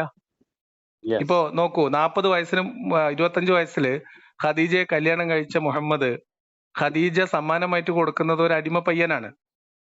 അതാണ് ഈ പറയപ്പെടുന്ന എന്താണ് അയാളുടെ പേര്, എന്തായിരുന്നു? ഒരു മിനിറ്റ്. നിങ്ങൾ പറഞ്ഞിട്ടുണ്ട്, ഞാൻ മറന്നുപോയി. അപ്പോ സെയ്ദ്. ആ ഓക്കെ, ശരി, യെസ് യെസ് യെസ്. ഓക്കെ. അതാണല്ലോ ആ സെയ്ദിനെ അന്വേഷിച്ച് പിന്നീട് സെയ്ദിന്റെ പിതാവ് വരുന്നുണ്ട്, പിതാവും ആ ബന്ധുക്കളൊക്കെ കൂടെ സെയ്തല്ലേ ഈ വരുന്നുണ്ട്. ദത്തുപുത്രൻ? ദത്തുപുത്രൻ. ആ ഓക്കെ, പറയട്ടെ, സെയ്ദ് ഒരു അടിമ പയ്യനായിരുന്നു. ഓൾറൈറ്റ്. അപ്പൊ അത് ഞാൻ ഇപ്പൊ അടിമപ്പയ്യനായിരുന്ന അറിയുന്നു കേട്ടോ. സെയ്ദിനെ ആ ഖദീജ സമ്മാനമായിട്ട് കൊടുത്താണ്. ഓൾറൈറ്റ്. ഓക്കെ, കല്യാണം കഴിഞ്ഞപ്പം ഭർത്താവിന് പരിചരിക്കാൻ വേണ്ടി ഒരു അടിമപ്പയ്യനെ സമ്മാനം കൊടുത്താണ്. ഓഹോ. ഈ അടിമപ്പയ്യനെ അന്വേഷിച്ച് പിന്നീട് നഷ്ടപ്പെട്ടു പോയ ഈ മകനെ അന്വേഷിച്ച് രക്ഷിതാക്കൾ വരുന്നുണ്ട്. രക്ഷിതാക്കൾ വരുന്ന സമയത്ത് മുഹമ്മദ് അവരോട് പറയുന്നത്, നിങ്ങൾക്ക് ഈ സെയ്ദിന്റെ ഇഷ്ടം എന്തോ അത് ചെയ്യാം. അതായത് അവര് പറയുന്നത് മോചനദ്രവ്യം തരാം, എത്രയാണ് വില വേണമെങ്കിൽ അത് തരാം, ഞങ്ങൾക്ക് മോനെ തരണം എന്നാണ്. അപ്പൊ മുഹമ്മദ് അവരോട് പറഞ്ഞതായിട്ട് ചരിത്രത്തിൽ എഴുതി വെച്ചിട്ടുള്ള പൈസ ഒന്നും വേണ്ട, നിങ്ങൾക്ക് അവന് നിങ്ങളുടെ കൂടെ വരുന്നത് ഇഷ്ടമാണെങ്കിൽ നിങ്ങൾ കൊണ്ടുപോയിക്കോളൂ എന്ന് പറയുന്നുണ്ട്. അപ്പൊ സെയ്ദ് പക്ഷെ മുഹമ്മദിനോടുള്ള സ്നേഹം കൊണ്ട് സെയ്ദ് പോകുന്നില്ല. ഞാൻ പോകുന്നില്ല എന്ന് പറഞ്ഞ് മുഹമ്മദിന്റെ കൂടെ നിൽക്കാൻ തീരുമാനിക്കുകയാണ്. ആ സന്തോഷത്തിലാണ് മുഹമ്മദ് എന്ത് ചെയ്യുന്നത്, ഇന്നു മുതൽ ഇവൻ എന്റെ അടിമയല്ല, ഇവൻ എന്റെ പുത്രനാണ്, ദത്തുപുത്രനാണെന്നും ഇന്നു മുതൽ ഇവൻ സെയ്ദ് ബിൻ മുഹമ്മദ് എന്നറിയപ്പെടും എന്ന് പറയുകയും എന്റെ കാലശേഷം ഇവൻ എന്റെ സമ്പത്തിൽ അനന്തരം എടുക്കുന്നൊക്കെ ഖുറൈശികളുടെ മുമ്പിൽ പോയി പ്രഖ്യാപിക്കുന്ന ഒരു മുഹമ്മദ് ഉണ്ട്. അത് ഈ 40 വയസ്സിന് മുമ്പാണ്. അപ്പൊ രാഷ്ട്രീയാധികാരം കിട്ടുന്നത് വരെ വലിയ കുഴപ്പമില്ലാത്ത ആളായിരുന്നു. അതാണ് ഞാൻ പറഞ്ഞത്. അതുകൊണ്ടാണ് നമുക്ക് കമ്പാരിസണിൽ പ്രശ്നമുള്ളത്. അപ്പൊ അതൊക്കെ പറഞ്ഞു കഴിഞ്ഞ് ഹിജറക്ക് മുൻപ് മുഹമ്മദിനെ പിന്നെ മക്ക ഖുറൈശികളെ എല്ലാരും കൂടെ എടുത്ത് കൊലപ്പെടുത്തി എന്ന് വിചാരിച്ചോ? ആശയം അവിടെ എസ്റ്റാബ്ലിഷ് ചെയ്യപ്പെട്ടിട്ടുണ്ടാവും. പിന്നീട് അബൂബക്കറോ ഉമറോ ഉസ്മാനോ എല്ലാരും കൂടെ കുത്തിരുന്ന് അതുവരെ പറഞ്ഞ കാര്യങ്ങളൊക്കെ എഴുതി ഒരു ആശയം ഉണ്ടാക്കി, ഇപ്പൊ ക്രിസ്ത്യാനിറ്റി പിന്നീട് ഉണ്ടാക്കിയ പോലെ ഒരു ഇസ്ലാമാണ് ഉണ്ടാക്കിയതെന്ന് വിചാരിക്കുക. അതിനകത്ത് മുഹമ്മദിനെ കുറിച്ച് പറയാൻ ഒരു മോശം കഥ ഉണ്ടാവില്ല. അതാണ് ഞാൻ ഈ കമ്പാരിസണിലെ പ്രശ്നം പറഞ്ഞത്. മനസ്സിലായി? ഞാൻ പറഞ്ഞോട്ടെ. നിങ്ങളിപ്പോ ഈ പറഞ്ഞില്ലേ, യേശു ക്രിസ്തു മനുഷ്യനെ രക്ഷിക്കാൻ പാപങ്ങൾ ഏറ്റെടുത്ത് കുരിശിൽ തൂങ്ങി മരിച്ചു എന്നൊക്കെ പറഞ്ഞേ, ഇത്രയും മ്ലേച്ഛമായ, അതായത് ഇത്രയും ഒരർത്ഥവും ഇല്ലാത്ത ഒരു കാര്യമാണിത്. ഒരു ദൈവം വന്നിട്ട് മനുഷ്യന്റെ പാപങ്ങളെല്ലാം ഏറ്റെടുത്ത് കുരിശിൽ തൂങ്ങി പുള്ളി അങ്ങ് മരിക്കുകയാണ്, എന്നിട്ട് പാപമെല്ലാം മോചിച്ചിട്ടുണ്ട്. ഇത് യാതൊരു വിധ, അതായത് ക്രിസ്ത്യാനിറ്റിയുടെ ബേസിക് ബിലീഫ്, ബേസിക് കോൺസെപ്റ്റ് തന്നെ അറ്റർ നോൺസെൻസ്. ഇതാണ് എനിക്ക് തോന്നിയിട്ടുള്ളത്. കാരണം ഒരു ദൈവം എന്തിനാണ് ഒന്ന് ചാവുന്നത്? മനുഷ്യനെ പാവമല്ല. പിന്നെ മറ്റൊന്ന്, ഈ പാവമെല്ലാം പുറത്തോ?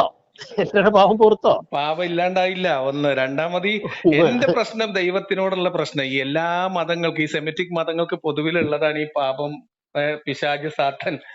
ഈ ഇവരുടെയൊക്കെ വിശ്വാസം അനുസരിച്ച് ഇപ്പൊ ക്രിസ്ത്യാനിറ്റി ആണെങ്കിലും സാത്താനെ സൃഷ്ടിച്ചതും കയറൂരി വിട്ടതും ദൈവമാണ്. ഉറപ്പ് ഉറപ്പ്. പൈശാചികത സൃഷ്ടിക്കുന്നവനേക്കാൾ വലിയ പിശാചുണ്ടോ? അതാണ് ഞാൻ എന്റെ ലോജിക്ക്. ഞാൻ ലിയാഖത്തെ ഞാൻ നിങ്ങളുടെ ഈ ഡിബേറ്റ്സ് ഒക്കെ ഞാൻ കേട്ടിട്ടുണ്ട്, എല്ലാം കേട്ടിട്ടുണ്ട്. കാരണം ഞാനൊരു 9ാം ക്ലാസ് മുതൽ നിങ്ങൾ ഈ പറയുന്ന കാര്യങ്ങളൊക്കെ അന്ന് മുതലേ ഞാൻ പറഞ്ഞിട്ടില്ല. ഞാനിപ്പോ നിങ്ങൾ ഈ പലരും ഈ ഡിബേറ്റ്സ് കേൾക്കുന്നുണ്ട്. നിങ്ങൾ ഈ ലിയാഖത്താണെങ്കിലും ശരി, ആരിഫാണെങ്കിലും ശരി, CG രവിചന്ദ്രനാണെങ്കിലും ശരി, നിങ്ങളൊക്കെ കേൾക്കുമ്പോഴുണ്ട്. മാത്രമല്ല മറ്റു പല വലിയ വലിയ ആൾക്കാരാണ്, എഴുത്തുകാരെന്നൊക്കെ പറയുന്ന ആൾക്കാരുടെ ഒക്കെ വായിക്കുമ്പോഴും ഒക്കെ ഞാന് ഈ കൊച്ചിലെ മുതൽ ചിന്തിച്ചു തുടങ്ങിയിട്ടുള്ള കാര്യങ്ങളൊക്കെ തന്നെ ഇവർ പറയുന്നത്. ഇത് പുതിയതായിട്ടൊന്നും എനിക്കൊരു അറിവ് ആരുടെയും കിട്ടുന്നില്ല. ഞാൻ വലിയ മനുഷ്യനെ പറയല്ലോ. അല്ല, ഇത് പുതിയതൊന്നും അല്ലെന്നേ. ഇതിപ്പോ ഞാൻ ഈ പറയുന്ന കാര്യങ്ങളൊക്കെ മുഹമ്മദിന്റെ കാലത്ത് ചിന്തിച്ച മനുഷ്യർ, ഇപ്പൊ നമ്മളുടെ അറിവിന്റെ കാലഘട്ടത്തിന്റേതായ ഒരു അറിവുണ്ടാവും. ഇപ്പൊ നമ്മളൊരു സമകാലികരാണല്ലോ. നമ്മളുടെ കാര്യത്ത് നമ്മള് തെറ്റും ശരിയെ കുറിച്ചും മാനവികതയെ കുറിച്ചും ജനാധിപത്യത്തെ കുറിച്ചും മനുഷ്യാവകാശത്തെ കുറിച്ചൊക്കെ ഒരു പൊതു ധാരണ നമുക്ക് പൊതുവിലുണ്ടാവും. നമുക്ക് എല്ലാവർക്കും അറിയാവുന്ന ആ അറിവ് വെച്ചിട്ട് നമ്മൾ കമ്പയർ ചെയ്യുമ്പോൾ നമുക്ക് എല്ലാവർക്കും തോന്നുന്ന, അപ്പൊ ഞാൻ പറയുന്നത് വിശ്വാസത്തിലിരിക്കുന്ന 99% ആളുകൾക്കും ജീവിതത്തിൽ ഒരിക്കലെങ്കിലും തോന്നിപ്പോയ ചോദ്യങ്ങളാണ് ഞാൻ ചോദിക്കുന്നത്. പക്ഷെ പല ആളുകളും അതിനെ പ്രോസസ് ചെയ്യുന്ന രീതി വ്യത്യാസം ഉണ്ടാവും.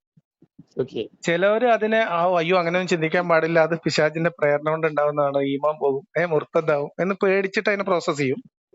ചിലവര് എന്തെങ്കിലും ആവട്ടെ, ഉണ്ടെങ്കിൽ ഉണ്ടാവും, എങ്ങാനും ബിരിയാണി കൊടുക്കണ്ടെങ്കിലോ നിസ്കരിച്ചേക്കാം എന്ന് തീരുമാനിക്കും. ചിലവർക്ക് ഇതൊക്കെ ബോധ്യപ്പെടും, പക്ഷെ ഇത് ഇപ്പൊ പറഞ്ഞു കഴിഞ്ഞാല് ആകെ പ്രശ്നമാവും, കുഞ്ഞുകുട്ടിയും. അപ്പൊ അങ്ങനെ കുറെ കാരണങ്ങളുണ്ട്. അപ്പൊ ഇത് നമ്മളിതൊന്നും പുതുതായിട്ട് പറയണതോ ആളുകളെ പുതുതായിട്ട് ചിന്തിക്കുന്നതൊന്നും അല്ല. പക്ഷെ ഇങ്ങനെ ചിന്തിക്കുകയും നിരന്തരമായിട്ട് ഇതിങ്ങനെ പബ്ലിക്കായിട്ട് പറയുകയും ചെയ്യാൻ സാഹചര്യം കിട്ടുന്ന ആൾക്കാർ വിരളമായിരിക്കും എന്നുള്ളത് മാത്രമേ ഉള്ളൂ. ഇനി ഞാൻ പോയിന്റിലേക്ക് വരട്ടെ. ഞാൻ മുമ്പ് പറഞ്ഞ പോലെ യേശുക്രിസ്തുവിനെ ഞാനൊന്ന് ഉയർത്തിക്കെട്ടാൻ പോവാണ്. കേട്ടോട്ടെ.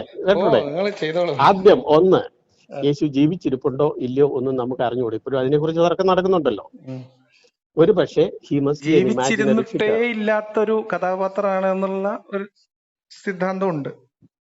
അങ്ങനെയാണെങ്കിൽ കൂടിയും what I am going to tell you is valid.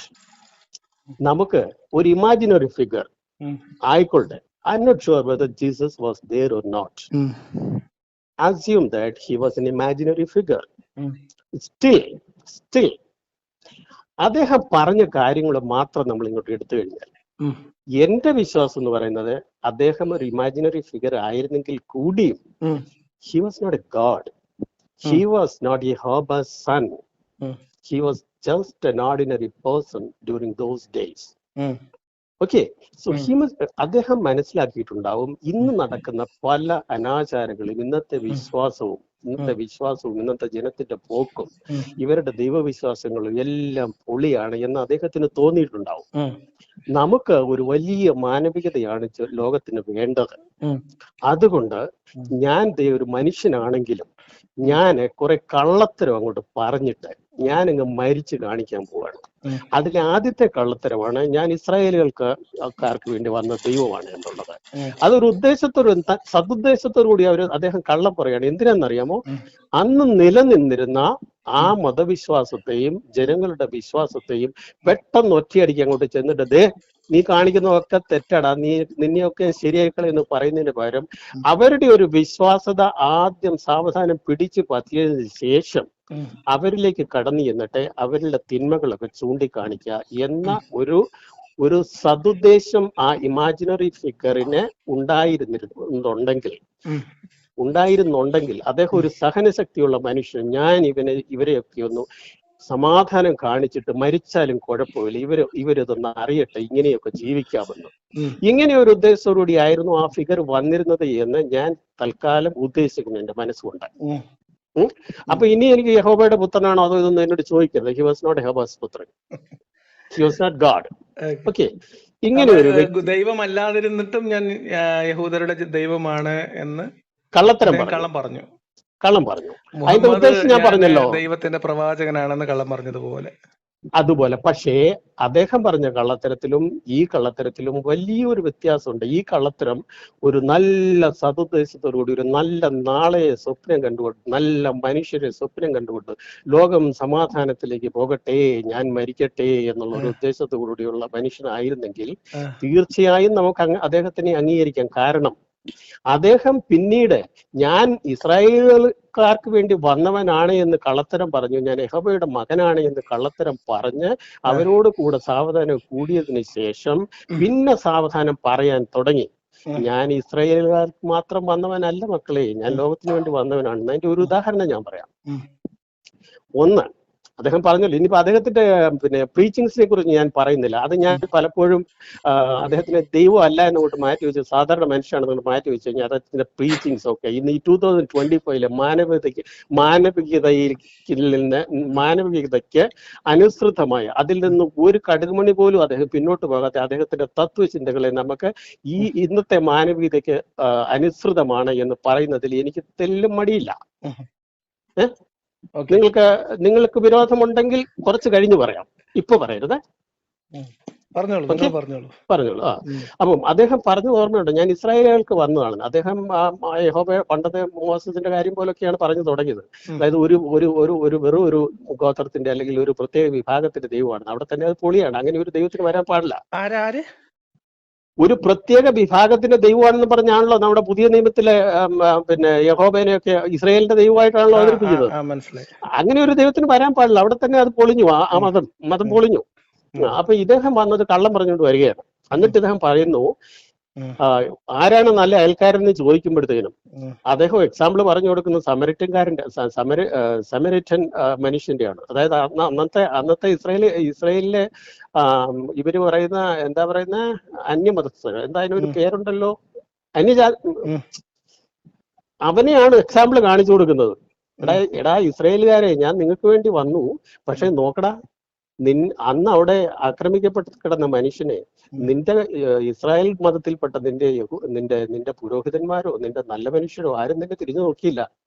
നിന്റെ അന്യമതത്തിൽപ്പെട്ട സമരിറ്റൻ ആയിട്ടുള്ള ഒരു വ്യക്തിയാണ് അത് തിരിഞ്ഞു നോക്കിയത്. അവനെ കണ്ട് പഠിക്കുക, അവനാണ് അയൽപക്കാരൻ യേശു പറഞ്ഞു. അപ്പോ അദ്ദേഹം അവിടെ ഒരു ഇസ്രായേലിന്റെ വക്താവായിട്ടല്ല അവിടെ വരുന്നത്. അന്നത്തെ ഒരു നീതിബോധം, അന്നത്തെ വൃത്തികെട്ട ഒരു നീതിബോധത്തിന് എതിരായിട്ട് പ്രവർത്തിച്ച ഒരു വ്യക്തി, അതായത് ഒരു റിഫോർമേറ്റീവ് ആയിട്ടുള്ള ഒരു വ്യക്തിയായിട്ടാണ് സമരിയക്കാരനെ അദ്ദേഹം ചിത്രീകരിക്കുന്നത്. So that's why he is also saying that he was a reformist, Jesus.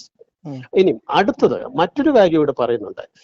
ഇസ്രായേലുകാർക്ക് വന്നതാണെന്നുണ്ടെങ്കിൽ കനാന്യർ എന്ന് പറയുന്ന ഒരു വസത്തിൽ ഒരു സ്ത്രീ വന്ന് യേശുവിനോട് ചോദിക്കുന്നുണ്ടല്ലോ, എനിക്ക് സഹായിക്കണം, എന്റെ കുട്ടിക്ക് വയ്യ, നിങ്ങളെ ഒന്ന് പ്രാർത്ഥിക്കുകയോ സഹായിക്കുക, എന്റെ വീട്ടിലേക്ക് വരണം എന്ന് പറയുന്നത്. എന്താ പറയുന്നത്? ഞാൻ ഇസ്രായേലിന് വേണ്ടി വന്നതാണ്, എന്റെ ജനം ഇസ്രായേലാണ്. ഒരപ്പൻ മകന് കൊടുക്കേണ്ട റൊട്ടി പട്ടിക്ക് കൊടുക്കാറില്ല എന്ന് പറയുന്നു. അത് കേട്ടാൽ ശുദ്ധ വർഗീയവാദിയാണ് അദ്ദേഹം, അല്ലേ? ശുദ്ധ വർഗീയവാദിയാണ്. അവിടെ ഞാനിപ്പൊന്നും പറയാനില്ല, എനിക്ക് ആകെ അവസാനം ഒരു ചോദ്യമുള്ളൂ, പറഞ്ഞോളൂ. ചോദിച്ചോളൂ.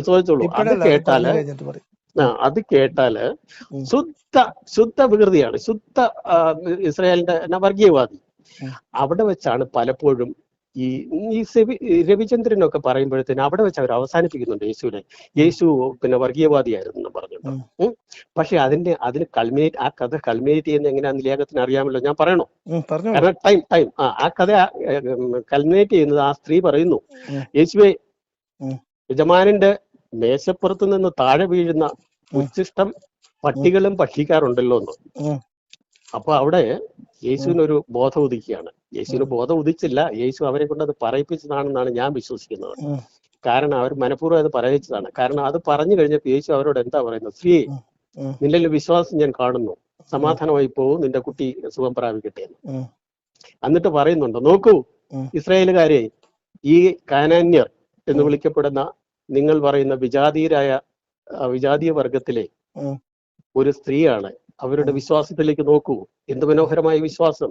നിങ്ങൾ എന്താണ് ചെയ്യുന്നത്? നിങ്ങൾ കപടഭക്തിക്കാരാണ്, ദൈവത്തിന് വേണ്ടി നിങ്ങൾ കള്ളത്തരങ്ങൾ കാണിച്ചു നടക്കുന്നത്. ഇവരെ നോക്കി പഠിക്കുവിൻ എന്ന് പറയുന്നുണ്ട്. അവിടെയും ഈ ഇസ്രായേൽ അല്ലാത്ത ജനത്തെ, അതായത് വിജാതീയരെ അദ്ദേഹം അംഗീകരിക്കുകയാണ്. അദ്ദേഹം ഇതൊക്കെ ഒരു ട്രിക്കാണ് പുള്ളിയുടെ എന്ന് എനിക്ക് തോന്നിയിരിക്കുന്നത്. കാരണം ഇവൻ മനസ്സിലാക്കട്ടെ, കാരണം അവരെ കൊണ്ടത് പറയിപ്പിച്ചിട്ട് ഇവൻ മനസ്സിലാക്കട്ടെ, ഇസ്രായേലുകാർ മനസ്സിലാക്കട്ടെ, ഞാനൊക്കെ ചുമ്മാ ദൈവം എന്ന് പറഞ്ഞ ആ സ്ത്രീയെ നോക്കാൻ എന്തൊക്കെയാ പറഞ്ഞേ. അപ്പൊ ഇങ്ങനെയുള്ള കുറെ എക്സാമ്പിൾസ് എനിക്ക് കാണിക്കാൻ സാധിക്കും. നമുക്കിത് അവസാനിപ്പിക്കാൻ വേണ്ടി ഞാൻ ചെറിയ 2 കാര്യങ്ങൾ ചോദിക്കാം. ചോദിച്ചോളൂ. ഒന്ന് കള്ളം പറഞ്ഞുകൊണ്ട് വന്ന ഒരാളുടെ ഒരു കള്ളം ഉം, പറയുന്ന ആൾ, ഇപ്പൊ മുഹമ്മദിനെ കുറിച്ച് വിശ്വാസികളുടെ വിശ്വാസം അൽ അമീൻ ആയിരുന്നു എന്നാണ്, ജീവിതത്തിൽ ഒരിക്കൽ പോലും കള്ളം പറഞ്ഞിട്ടില്ല എന്നുള്ളതാണ്. ഉം, നിങ്ങൾ യേശുവിനെ കള്ളം പറഞ്ഞുകൊണ്ട് പരിപാടി തുടങ്ങിയ ആള് എന്ന് വിശേഷിപ്പിക്കുന്നു. ഓക്കെ. ഇവിടെ യേശു പറഞ്ഞ കുറച്ച് കാര്യങ്ങൾ കള്ളമാണ് എന്ന് നിങ്ങൾ പറയുകയും അത് നല്ല ഉദ്ദേശത്തോടു കൂടി കള്ളം പറഞ്ഞാണ് എന്ന് വരുത്തി തീർക്കുകയും പിന്നീട് ബാക്കി അതിൽ കുറെ നന്മയുണ്ടായിരുന്നു. ഇപ്പൊ ഈ പട്ടിയുടെ കേസൊക്കെ പട്ടികൾക്ക് കൊടുക്കാൻ പറഞ്ഞതൊന്നും വർഗീയത അല്ലാതൊക്കെ ഭയങ്കര മെറ്റഫറിക്കലാണ് എന്നൊക്കെ പറയാൻ ഉദ്ദേശിച്ച പോലെ എനിക്ക് തോന്നി. പക്ഷെ ഞാൻ അതിലേക്കൊന്നും, ഞാൻ അതിനെ കുറിച്ച് ഇന്നലെ ഒരാളോട് ശ്രദ്ധിച്ചില്ല. ഒന്ന് ക്ലിയർ ആക്കി അല്ല എന്താ തോന്നിയെന്ന് പറഞ്ഞതിനകത്ത്. ആ സ്ത്രീയോട് മെറ്റഫറിക്കലായിട്ട് ഇപ്പോ ഒരു എന്താ ഓക്കെ, പറയാ മെറ്റഫോറിക്കൽ ആയിട്ട് കാവ്യാത്മ. യാ, ഓക്കെ ഓക്കെ. മനസ്സിലായി ഞാൻ മനസ്സിലായി. ഞാൻ നിങ്ങളോട് ചോദിക്കുന്നത്, ഈ പറയപ്പെടുന്ന ദൈവ പുസ്തകത്തിൽ അല്ലെങ്കിൽ മത്തായിയുടെ പുസ്തകത്തില് ഉം. പിന്നെ 17 മുതൽ 19 വരെ ഒന്ന് വായിക്കോ. അത് നമ്പർ പറഞ്ഞു കഴിഞ്ഞാലുണ്ടല്ലോ എനിക്ക് അങ്ങനെയൊന്നും ഞാൻ ഓർമ്മ എന്നാ ഞാൻ വെക്കാറില്ല. വായിക്കാം കേട്ടോളൂ. വായിച്ചോളൂ. ഞാൻ ന്യായപ്രമാണത്തെയോ പ്രവാചകന്മാരെയോ നീക്കേണ്ടതിന് വന്നു എന്ന് നിരൂപിക്കരുത്, നീക്കുവാനല്ല നിവർത്തിപ്പാൻ അത്രേ ഞാൻ വന്നത്. സത്യമായിട്ട് ഞാൻ നിങ്ങളോട് പറയുന്നു, ആകാശവും ഭൂമിയും ഒഴിഞ്ഞു പോകും വരെ സകലവും നിവൃത്തിയാവോളം ന്യായപ്രമാണത്തിൽ നിന്നൊരു വള്ളിയെങ്കിലും പുള്ളിയെങ്കിലും ഒരു നാളും ഒഴിഞ്ഞു പോകയില്ല.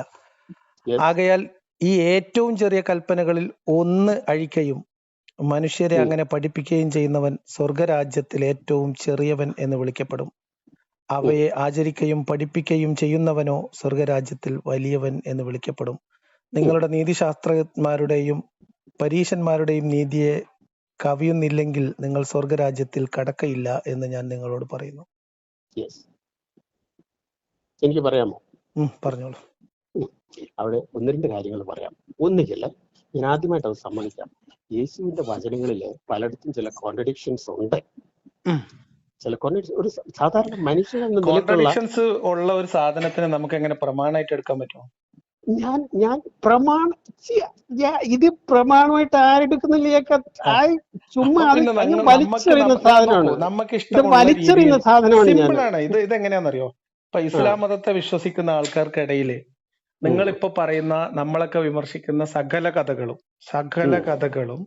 കെട്ടിയുണ്ടാക്കപ്പെട്ട കഥകളാണെന്നും ഖുർആനിൽ ഉണ്ട് എന്ന് നമ്മൾ പറയപ്പെടുന്ന ഈ മുശരിക്കിനെ കൊല്ലലും എന്ന് തുടങ്ങിയിട്ടുള്ള കാര്യങ്ങൾ പോലും, നിങ്ങൾ നേരത്തെ പട്ടിയോട് ഉപമിച്ച വചനത്തെ പറഞ്ഞതുപോലെ ഇതൊന്നും അങ്ങനെ അത്തരം, അതായത് അറബി വാചകത്തിന്റെ മൂലം പരിശോധിച്ചിട്ട് അതിന്റെ അർത്ഥത്തിന്റെ അതിന്റെ എറ്റിമോളജി ഒക്കെ പരിശോധിച്ചിട്ട് ഇതിന്റെ അർത്ഥം അങ്ങനെയല്ല എന്നും അതിന് പുതിയ അർത്ഥം കൽപ്പിക്കുകയും ഒക്കെ ചെയ്യുന്ന ഒരു പുതിയ തരം വ്യാഖ്യാന മേഖല ഇസ്ലാമിക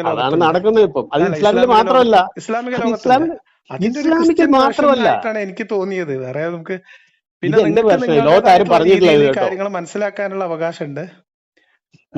ഇത് ഞാൻ മനസ്സിലാക്കുന്നത്, ഞാൻ നോക്കൂ, നമ്മൾ ക്രിസ്ത്യാനിറ്റിയെ വിമർശിക്കുമ്പോൾ ക്രിസ്ത്യാനിറ്റിയെ അതിന്റെ എപ്പോഴും പറയുന്നത്, ഇപ്പൊ ഇസ്ലാമിനെ നമ്മൾ വിമർശിക്കുന്നത് ഇസ്ലാമിന്റെ ഏതെങ്കിലും ഒരു ഫ്രാക്ഷണൽ ആയിട്ടുള്ള ഒരു തോട്ട് പ്രോസസ് അല്ല, അല്ലെങ്കിൽ ഒരു ഫ്രാക്ഷണൽ ആയിട്ടുള്ള ഒരു ഗ്രൂപ്പോ ഒരു വ്യക്തിയോ പറയുന്ന ഇസ്ലാമിനെ നമ്മൾ വിമർശിക്കാറില്ല. കാരണം വെച്ചാൽ ആ രീതിയിൽ അതിനെ മനസ്സിലാക്കാനും പോസിറ്റീവായിട്ട് അതിനെ ഉൾക്കൊള്ളാനും അതിലെ ജീവിതത്തിൽ നല്ലതുണ്ടാക്കാൻ വേണ്ടി ഉപകരിക്കുമെന്ന് പരിശോധിക്കാനും പരീക്ഷിക്കാനൊക്കെ എല്ലാ മനുഷ്യന്മാർക്ക് സ്വാതന്ത്ര്യമുണ്ട്. നമ്മൾ ഇസ്ലാം മത വിമർശനം നടത്തുമ്പോൾ അതിനെ പൊതുവിൽ അംഗീകരിക്കപ്പെടുന്ന അതിന്റെ ഏറ്റവും സ്വീകാര്യമായിട്ടുള്ള അല്ലെങ്കിൽ ഏറ്റവും ജനകീയമായിട്ടുള്ള ഒരു ആശയധാരയാണ് നമ്മൾ വിമർശിക്കുക. ഇപ്പൊ ക്രിസ്ത്യാനിറ്റിനെ നമ്മൾ വിമർശിക്കുന്നതും അതേ മെത്തേഡിലാണ്. ഇപ്പം പഴയ നിയമം എന്ന് പറയുന്നത് മോശമാണ് എന്ന് പറയുമ്പോൾ പുതിയ നിയമത്തിലെ ബൈബിളിലെ പല വചനങ്ങളും, അതായത് പിന്നെ യേശുവിന്റെ വചനങ്ങൾ എന്ന രീതിയിൽ എഴുതപ്പെട്ട പല വചനങ്ങളും അദ്ദേഹം കള്ളം പറഞ്ഞതാണ് എന്നാണ് നിങ്ങൾ പറയുന്നത്. ഓക്കെ, അപ്പൊ അവിടെ നമ്മൾ തമ്മിൽ തർക്കിക്കേണ്ട കാര്യമില്ല. അതെന്താ?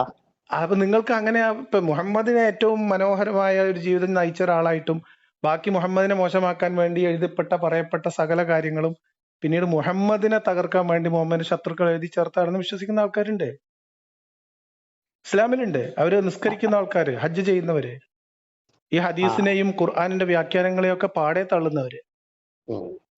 അപ്പൊ നിങ്ങൾ ചെയ്യുന്നത് ബൈബിളിലെ ചില വചനങ്ങൾ തെറ്റാണെന്നും ബൈബിളിൽ യേശു പറഞ്ഞ ചില വചനങ്ങൾ യേശു മനഃപൂർവ്വം കളവ് പറഞ്ഞാണെന്നാണ് നിങ്ങൾ പറയുന്നത്. അതൊരു ഒരു എന്റെ ഒരു എന്താ പറയാ കാഴ്ചപ്പാടാണ് കേട്ടോ. ഒരു പൊതു ക്രിസ്തീയ വിശ്വാസം അല്ലല്ലോ. ഞാൻ ക്രിസ്ത്യാനി അല്ലല്ലോ. അല്ല ഞാൻ പറഞ്ഞത്. അപ്പൊ ഞാൻ പറഞ്ഞത് അത്തരം ആളുകള് നമുക്ക് നമ്മളുടേതായ രീതിയിൽ ഇതിനൊക്കെ ഇന്റർപ്രറ്റ് ചെയ്യാനും വ്യാഖ്യാനിക്കാനും പറ്റും. പിന്നെ മുഹമ്മദ് യേശു താരതമ്യം ഒരിക്കലും സാധ്യമല്ല. എന്തുകൊണ്ടെന്ന് ഞാൻ അതിനൊരു റീസൺ ഞാൻ പറഞ്ഞു. മനസ്സിലായോ? അപ്പൊ അതിലൊന്നും വലിയ കാര്യമില്ല അറിയാം. അപ്പൊ നമ്മൾ ഈ തർക്കത്തിൽ പോലും എന്തില്ല, ലോജിക്കില്ല. അത് ഞാൻ യേശുവിനെ മഹത്വവൽക്കരിക്കാൻ വരുന്ന ഒരാള് യേശുവിനെ ബൈബിളിന്റെ പൊതു രീതി അനുസരിച്ചും അല്ലെങ്കിൽ ക്രിസ്ത്യാനിറ്റിയുടെ സഭയുടെ ഒക്കെ പൊതുവിശ്വാസം അനുസരിച്ചും സ്വീകരിക്കുന്ന ഒരാളോടാണെങ്കിൽ നമുക്ക് തർക്കിക്കാം. അല്ലാത്ത നമ്മൾ തമ്മിൽ എന്തിനു തർക്കിക്കുന്നത്? തർക്കമില്ല എന്ന് പറയാം. അപ്പൊ അതുകൊണ്ട് നമ്മൾ ഈ സംഭാഷണം പോലും എന്താ പറയാ, നമ്മൾക്ക് രണ്ടവർക്കും എന്തെങ്കിലും സംസാരിക്കാമെന്നതിനപ്പുറത്തേക്ക് ഇതിൽ പ്രസക്തി ഇല്ലാന്ന് എനിക്ക് തോന്നുന്നു. ഇതിങ്ങനെ നമ്മൾ ഇപ്പൊ ഈ ഒരു പോയിന്റ് ഒരു ഇത് മനസ്സിലായല്ലോ, നമുക്ക് പ്ലോട്ട് മനസ്സിലായ സ്ഥിതിക്ക് നമുക്ക് അവസാനിപ്പിച്ചാലോ? നമുക്ക് അവസാനിപ്പിക്കാം. ഒരു 2 മിനിറ്റ് കൂടെ, ഒരു ജസ്റ്റ് 2 മിനിറ്റ്സ് കൂടെ എടുക്കാവുന്നുള്ളൂ. പറഞ്ഞോളൂ. നമുക്ക് അവസാനിക്കാം. I'm also happy to end it. Okay, അപ്പം ഞാൻ ഇത്രേ പറയുന്നുള്ളൂ. പിന്നെ നിങ്ങൾ ഈ പറഞ്ഞ ഈ ക്രിസ്ത്യാനിറ്റി പറഞ്ഞ് ഞാൻ ഈ സഭ പറയുന്നത് അത് ഇവരെയൊക്കെ തള്ളുന്ന കേസാണ്. പിന്നെ നിങ്ങളെ പിന്നെ അങ്ങനത്തെ ആളുകൾ ഇസ്ലാമിലുണ്ട് എന്ന് പറയാം. അതുണ്ട്. അതായിക്കോട്ടെ, ഇത് എല്ലാ വിഭാഗത്തിലും ഉണ്ട്. നിങ്ങൾ മുമ്പേ പറഞ്ഞ ഒരു കാര്യത്തിൽ ഒരു ചെറിയൊരു പ്രശ്നമുണ്ട്. നിങ്ങൾ മുമ്പേ പറഞ്ഞല്ലോ ഇന്നത്തെ കാലത്ത് ഈ ഇസ്ലാമിനെ വെളുപ്പിക്കാനായിട്ട് അത് പറഞ്ഞ് പിന്നെ ഖുർആന്റെ അറബിയിലെ അതാണ് യഥാർത്ഥ ഇസ്ലാം എന്നാണ് അവർ പറയുന്നത്. ആയിക്കോട്ടെ. ഇതുപോലെ തന്നെയാണ് ഈ സനാതന ധർമ്മം എന്നും പറഞ്ഞ് ഇപ്പൊ ഈ ഹിന്ദുത്വവാദികൾ ഇറങ്ങിയിരിക്കുന്നത്. ഇത്ര വൃത്തികെട്ട ഒരു കാരണം. ഇവര് തീട്ടത്തിന് സ്വർണ്ണമൊക്കെയാണ് ഇല്ലാത്ത അർത്ഥം കൊടുത്തിട്ട്. മനസ്സിലായോ? അങ്ങനെ തന്നെയാണ് ഇതിനെ മഹത്വവൽക്കരിക്കുന്നത്. അപ്പൊ അതായത് ഒരു പഴംപുരാണത്തെ മഹത്വവൽക്കരിക്കാൻ ശ്രമിക്കുന്ന എല്ലാവർക്കും പണയുന്ന ഒരു ഗതികേടാണിത്.